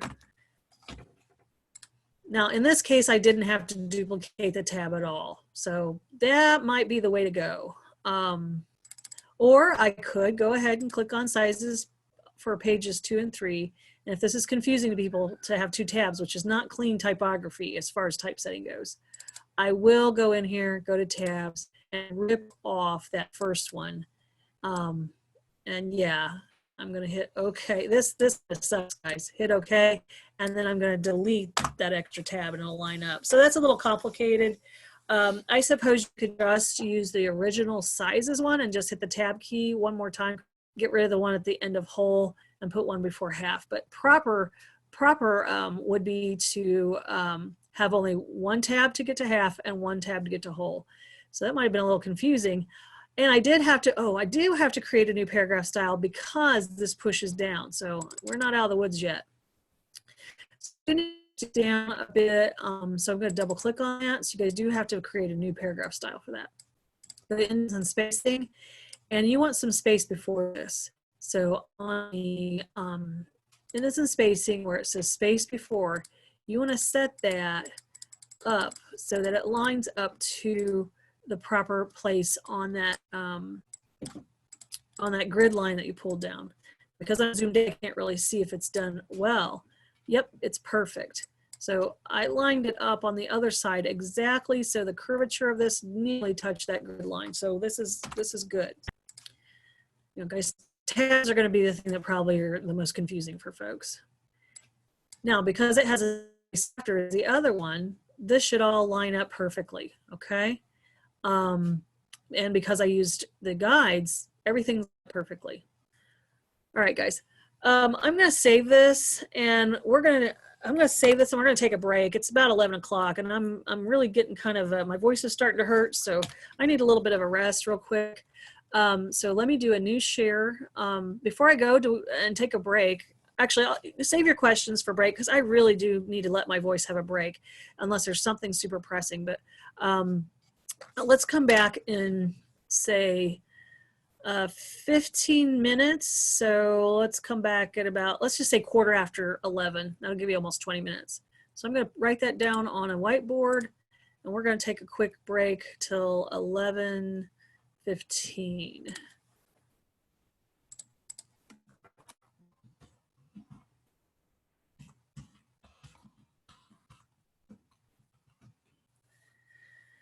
Alrighty, well, we know what time AM was. Okay, so I'm going to also pause the recording. So I'll be right back here in about 20 minutes. Take a break, guys.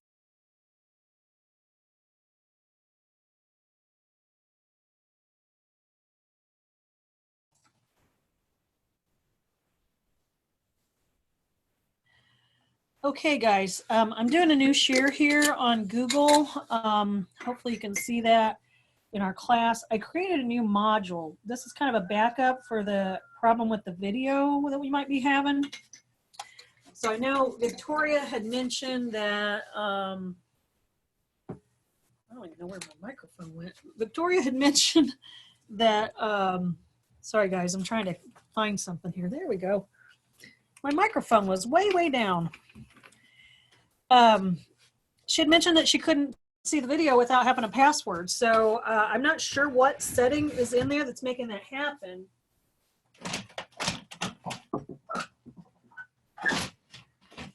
And sorry about that. I had to move a couple things around here. But if Victoria, maybe you can do me a favor.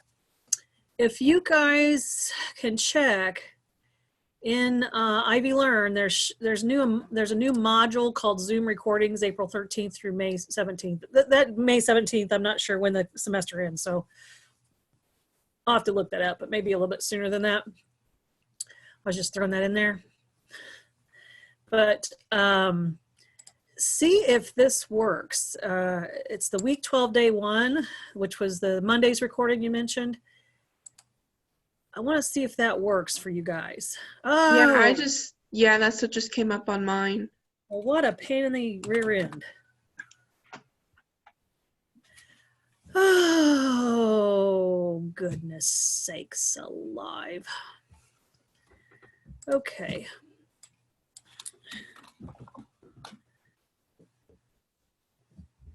Wrong password. Well, isn't that nice? I don't password protect this stuff. All right. All right, guys. Access password. Jeez. I'm going to try my password that I use for Ivy tech stuff. Maybe that's it. I don't know.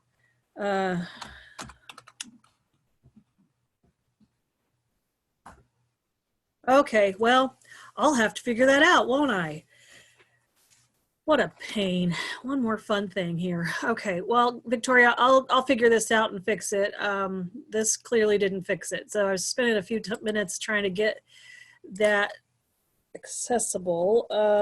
Now, I assume you did go to Zoom and you went to cloud recordings and you tried to click on it that way as well, right? Yeah. Look here. Okay. Huh. And I haven't had that issue with any other the recordings. Right. It was just this last week. Okay, Yeah. that is unusual. Okay. Yeah, because this is it's a recurring meeting, and on the recurring meeting, I didn't change anything, and so something has gone wacky on us here. So I'll have to figure that out. Let me download this video, and it'll take a minute. I am the host. It's being a little booger.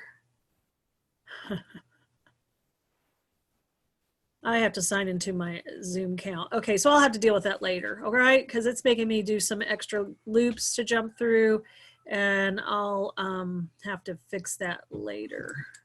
Was there anything specific on Monday that you were like, okay, what did I need to know on Monday that I didn't capture? Because I don't think I did a software demonstration on Monday because I had the video that was linked to YouTube.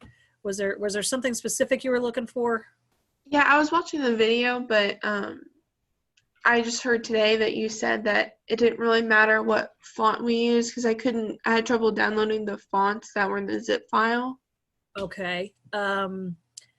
So yeah, I tell you what, if you turn that in a little bit late, I won't count you off for that since you were having that hard time, okay? Okay. Okay, so I'm gonna allow a little grace on that.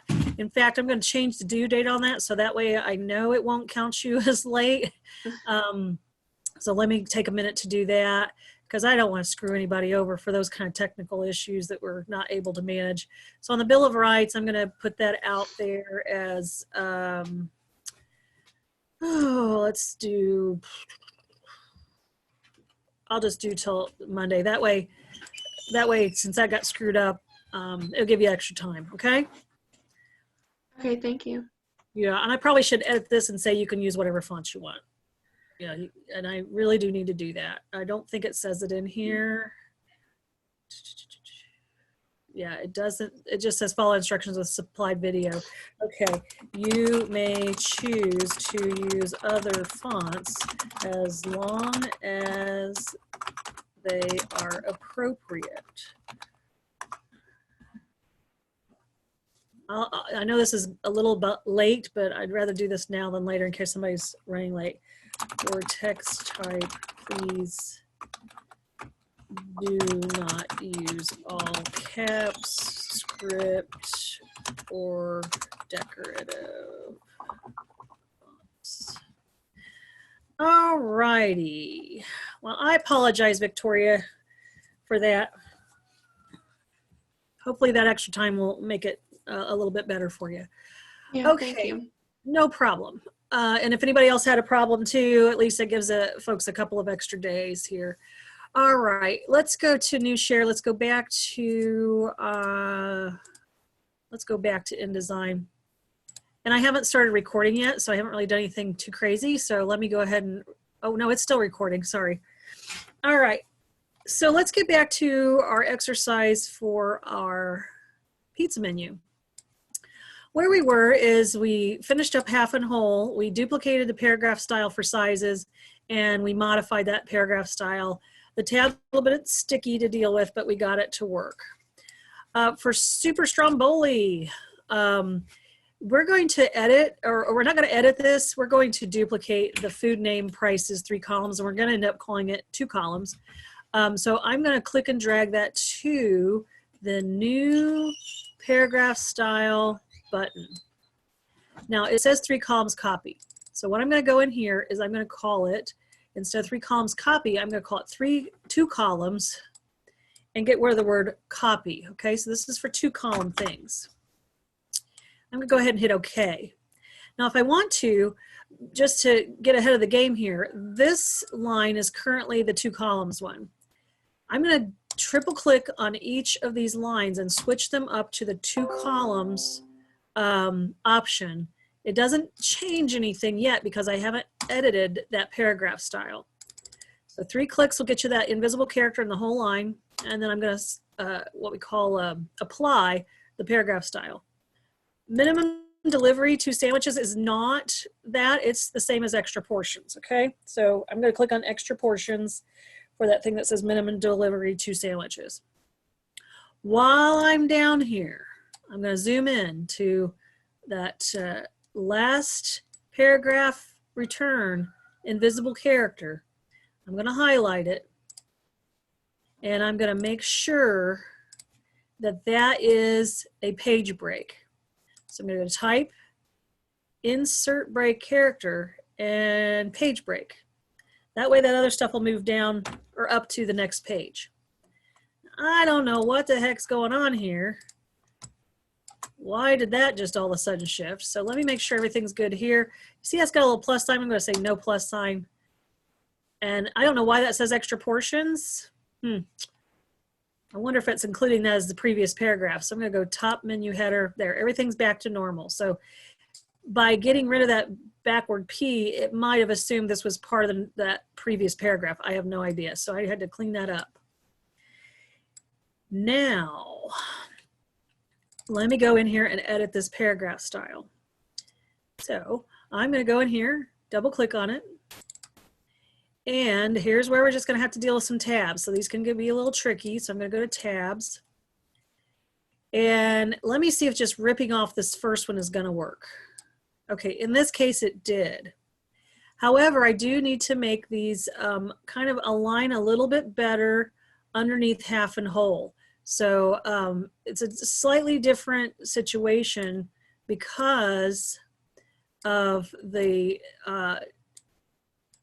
you know, the other one might have been aligned based off of like a double digit price, like $10, $11.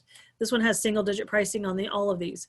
So I have to modify these so they look nice and look optically aligned underneath the half size and the whole size. Okay, so you have to modify these a little bit. They're not going to be in the same position as the ones from page 1.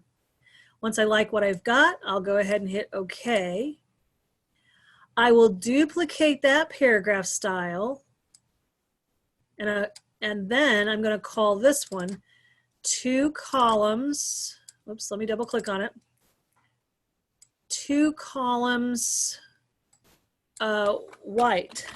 Now I'm on the right. I'm not on the right line yet, so I need to hit OK. Now, unfortunately, I just applied that to this line, so I need to make sure that's food name 2 columns regular. I need to be on Super Stromboli now and apply 2 columns white to that. Now, it's not white yet because I hadn't edited it because I was still on the Super Stromboli. So I'm on regular Stromboli now. I'm going to edit this and take off the paragraph rule. So I'm going to go paragraph rules and turn it off. Hit OK. It should be just fine. Now I can go through, and you don't have to triple click, by the way, because this is the whole paragraph. All you have to do is put your cursor in the paragraph you want to affect. Again, I just triple click so you can see where I'm at. I make that 2 columns white. I'm going to make the next one 2 columns white, and the final one 2 columns white. Easy peasy. And I'm going to save it. I might every once in a while turn on my layers just to see roughly, you know, yeah, it's close enough. It's roughly in line. Okay. I'm not worried about being exact. What I want to do is make sure that however this is produced, it looks beautifully aligned, nicely spaced, and similar. Okay. Doesn't have to be exactly measured the same. Now I'm going to save this and move on. Now other goodies should be hopefully kind of easy because it's similar in formatting to what's going on the sandwiches page. So for the small and large, I am going to apply this sizes pages 2 and 3. Perfect. Now, since majority rules, here's what I'm going to do, because I don't want to spend all day clicking on stuff. I will go ahead and click and drag on all of these entries and make them the 2 columns. And then I'll just have to go every other one being 2 columns white. I don't know what happened there. We'll figure that out. This is 2 columns white. This guy's 2 columns white. I don't know what's going on there. I'll have to investigate. Oh, I see. You see how 795 has moved down to the next line? I have no idea why that is, so I have to figure that out. Let me zoom in. Again, the client may have given me copy that's not quite clean. Okay, I see the problem. It's hard to see the problem, but I do see it. You can see after the wings, after the price is $7.95, the client has accidentally put in, they actually clicked on the tab key. That's what that is. That's the tab key on the keyboard. I need to click on this invisible character. I know it's hard to see on that pink, but it's there. And hit the delete key and get rid of that extra tab.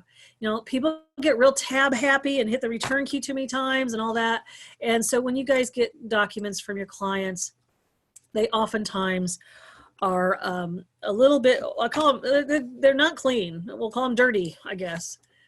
Now I'm going to go back to the next line and make that white. I got to go grab my paragraph styles, which I think I just thought I moved them off. So let me make sure I get those. If you lose them, go to Window, Type and Tables. Oh, excuse me, no, it's under Styles. Styles, Paragraph Styles. He disappeared on me. So this will be 2 columns white. The next one, same thing. And all the way down till we get to the last one that's white. Now I'm going to hit Control-0 and save. I'm again going to compare this to my PDF layer. It does look like any single priced item like bottled water or cookies. By the way, if you want that not so yucky, you can, low res, you can right click and put the display performance at high quality if that's bothering you guys. But I like to leave it at low quality because I need it. I don't want to be confused with my graphic versus, my PDF versus my real stuff. So I'm going down the line. I'm like, okay, everything looks good there. Now there is one last detail that's in here, or 2 last details. The red line at the bottom, red box. And if I zoom in, they have done a couple of pieces of type, which are characters, not paragraphs. Some characters within the paragraph have been reduced down in size. So 3 meat maximum. On a 4-item pizza, you can get up to 3 meats. On a 5-item pizza, you can get up to, again, 3 meats. So you have to have a veggie or so on these. So, but they put that in small and parentheses.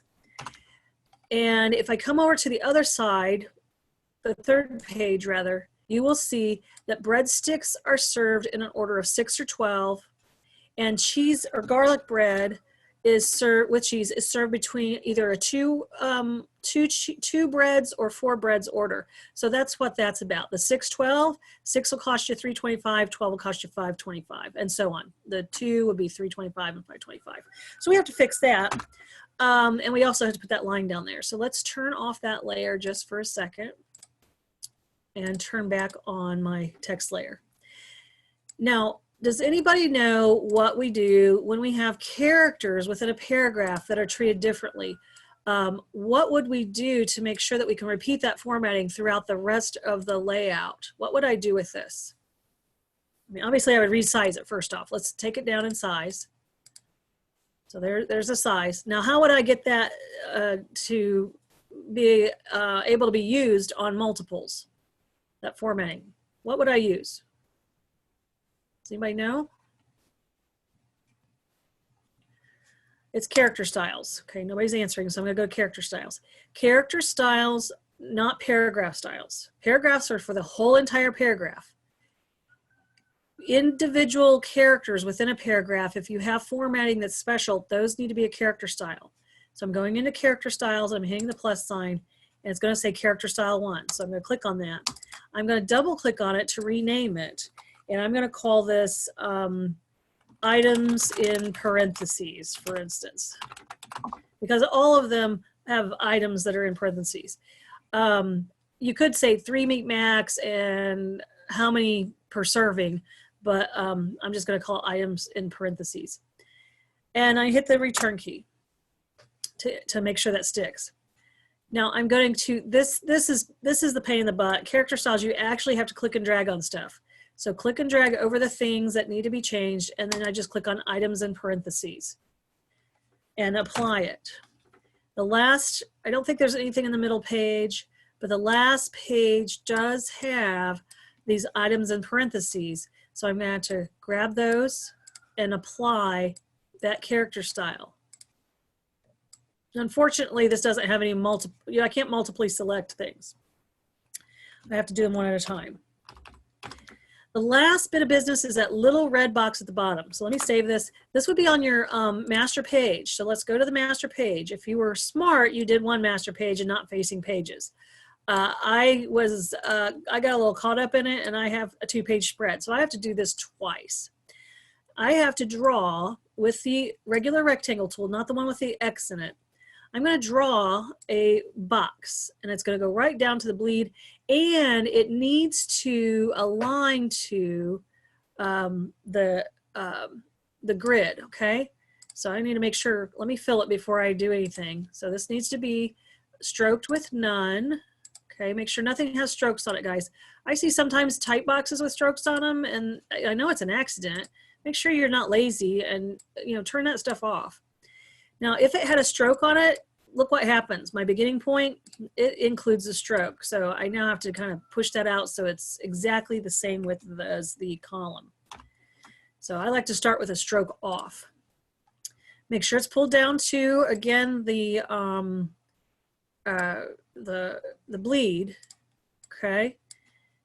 And you know, it doesn't matter how tall it is, just make sure it doesn't go all the way up to the bottom of the grid. But we want a nice little chunk down there, and it needs to align to the grid. So now I'm going to have to, because I didn't do a single page document, I am going to have to click and drag this over here and make sure it's centered to the page, and it did. Its smart guides are on, so it centered it to the page. Now when I go to pages 1, 2, and 3 of my document, let me hide my pages panel, they're all on there. If I hit the W key, that's how much would show up, and it looks like it's working out pretty well. So as far as I know, I'm pretty much done with this document, and I can turn it in. So we know if I'm going to save it. I would double check my work, make sure everything's good, and then I would package it. So we file package. I'm going to make sure there's no warnings. It's kind of cool because if you have a warning here, it'll tell you it's because it's using the wrong color space. So if you haven't managed your images properly, you need to go back and do that. So that, I don't have any warnings here. So I'm going to hit package. I'm going to take it to my typography folder, and I'm going to make sure I name it properly. So it's your last name, your first initial, and this would be exercise 8, EX8. And I package it. It tells me fonts are copyright protected. I just hit OK. And you guys know this. This is all stuff we covered before. Now, it'll make a PDF, but it won't put the bleed on it. But I do expect you guys to have a bleed on this. Now, I'm going to close out of this. And before I turn it in, let me go to my desktop and share that. I want to make sure that that is packaged properly. So let me go to my typography folder. And here I'm looking for Bilberry Exercise 8. There should be a fonts folder. So any fonts I use should be in there. There should be a links folder, which has all of my Photoshop files. There is an IDML file and an InDesign file, and there is a PDF. It doesn't have the crop marks and stuff on it, but that's okay. And it doesn't do the PDF and spreads, unfortunately. It's by default, that's, you know, not what it does. If I wanted to do a PDF and print it out later, I would have to go to, this is just extra information, but if, let's say you had to print something at Kinko's or, excuse me, now I'm losing my voice again. Excuse me.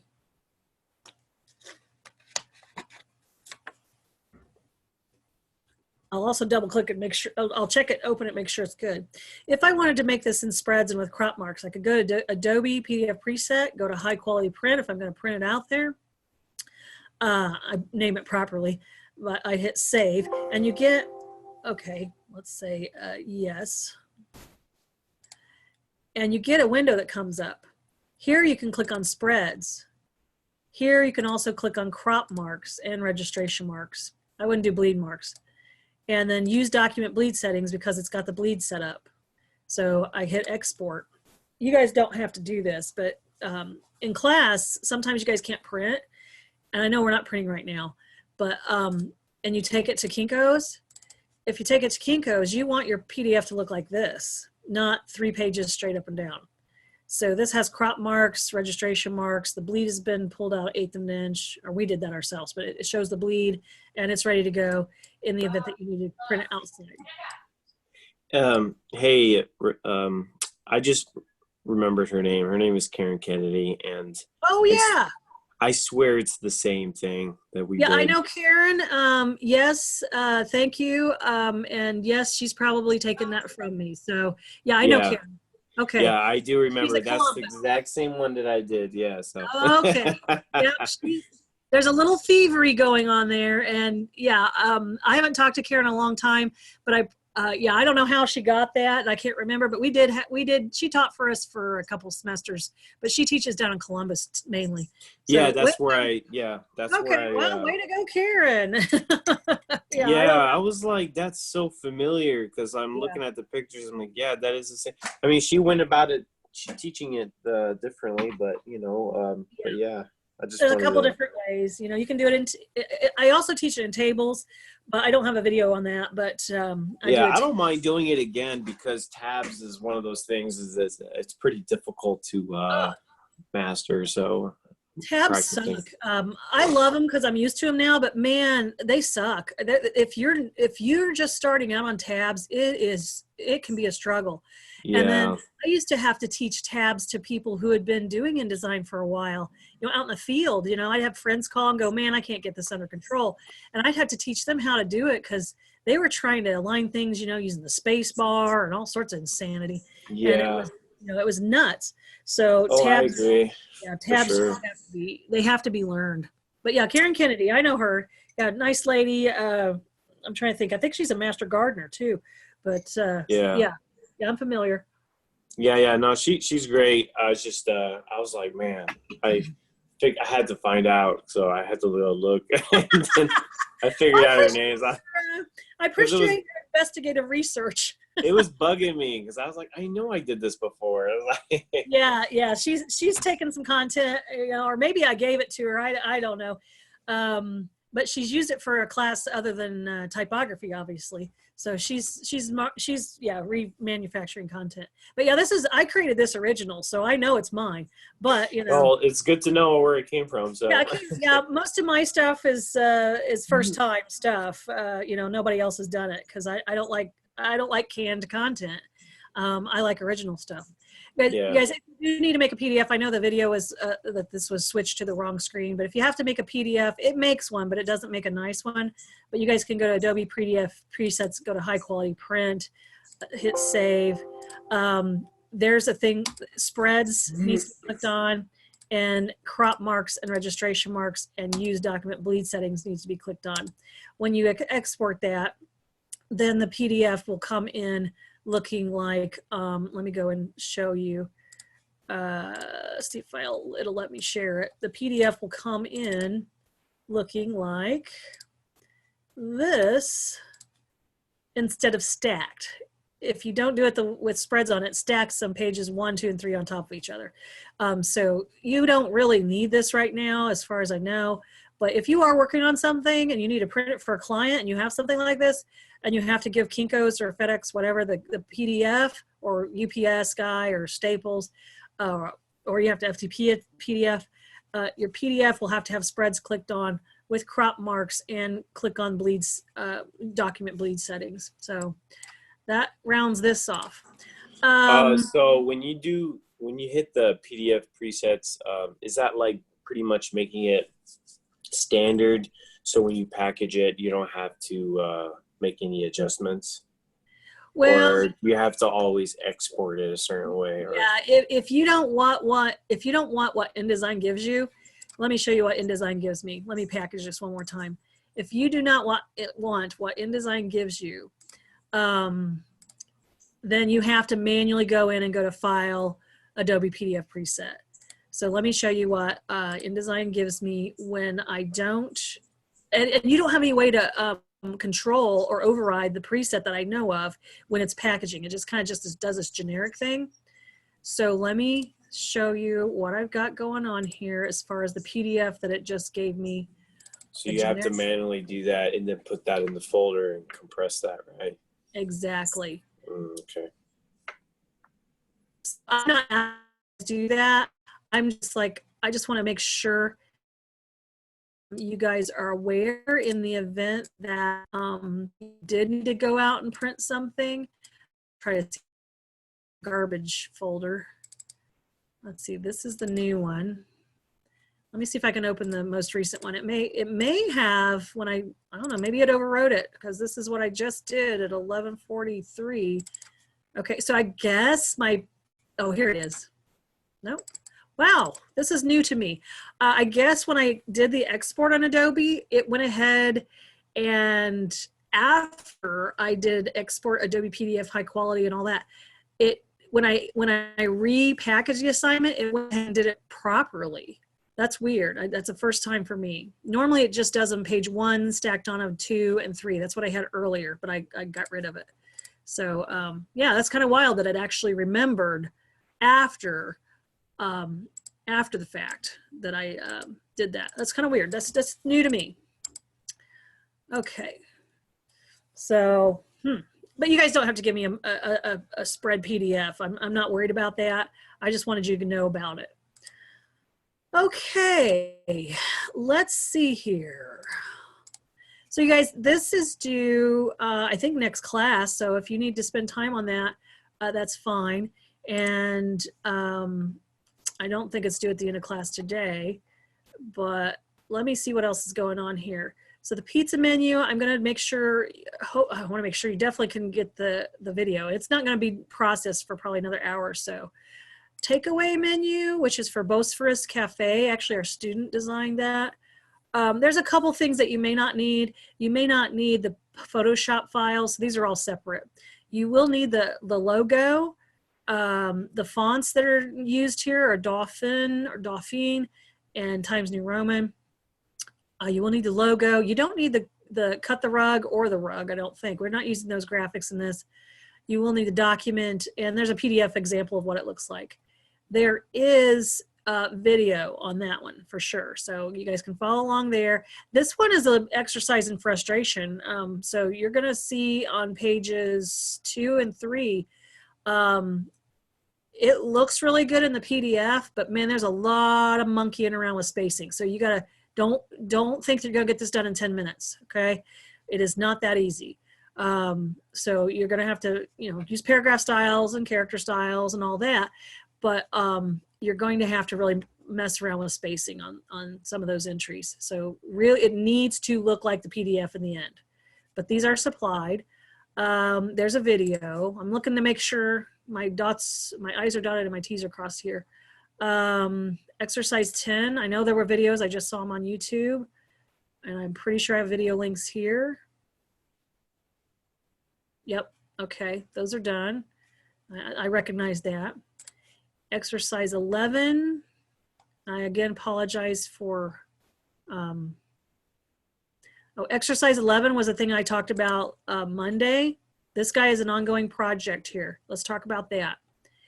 You have today, I know class is almost over, next week, day 1. You're gonna be working on multiple things at a time.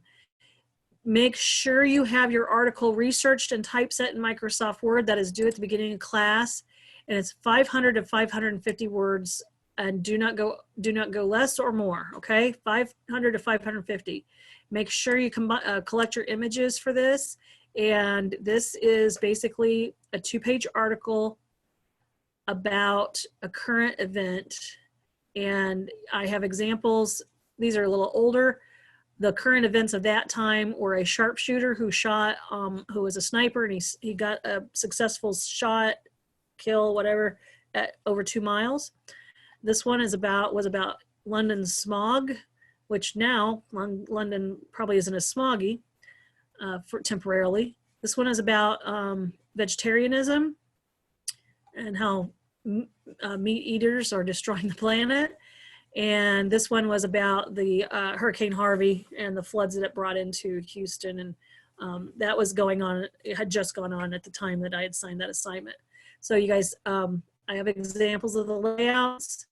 You want to start getting that started as far as just getting your, I know this is a very long assignment here, but on week 13, day 1, you want to make sure that you get, this is next Monday, your article typeset in Word. You may have to edit it some down to 500 to 550 words. There's going to be 3 subheadlines in there, so make sure you squeeze those in there. The examples below do show some subheadlines. We counted on this gun one, or on the sniper one. He counted this as a subheadline, I'm pretty sure. Or even this right here. I'm not sure if that's a byline. But he has technically 1, 2, and 3. We're kind of looking more to the ones in the body copy. This one has 1 here. It's not as noticeable. 1 here and 1 here. This one it looked like had 2. I don't know if he probably considered this as a subheadline down here under the main headline. Technically that is a subhead, but within the body copy he has 2 subheadlines. Latest research, do your part. And this one has in the light blues 3 subheadlines.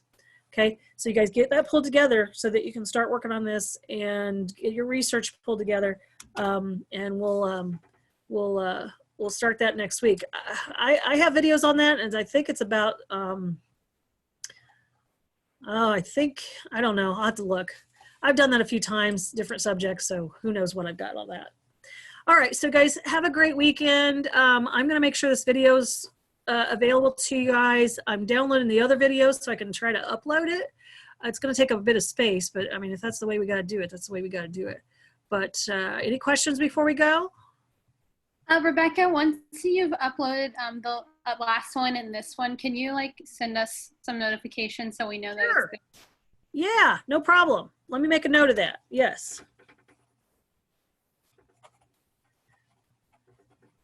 Any other questions?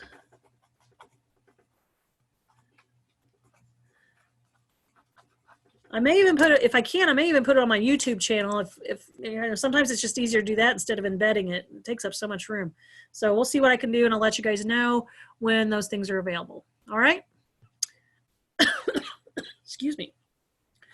Well, guys, as usual, have a nice weekend. Again, if you wanted to sit and work ahead on some of those exercises, wouldn't it be nice to just get those out of the way? And also, it'd be nice if you were like, hey, you know what? I'm getting kind of stuck on this one, and I need to ask you a question. So you can kind of, you know, feel free to work ahead. You don't have to, but there's videos for everything. So I'm not really going to go over those step by step in class that I know of. I'll focus heavily on talking about exercise 11, which is a 100-point project.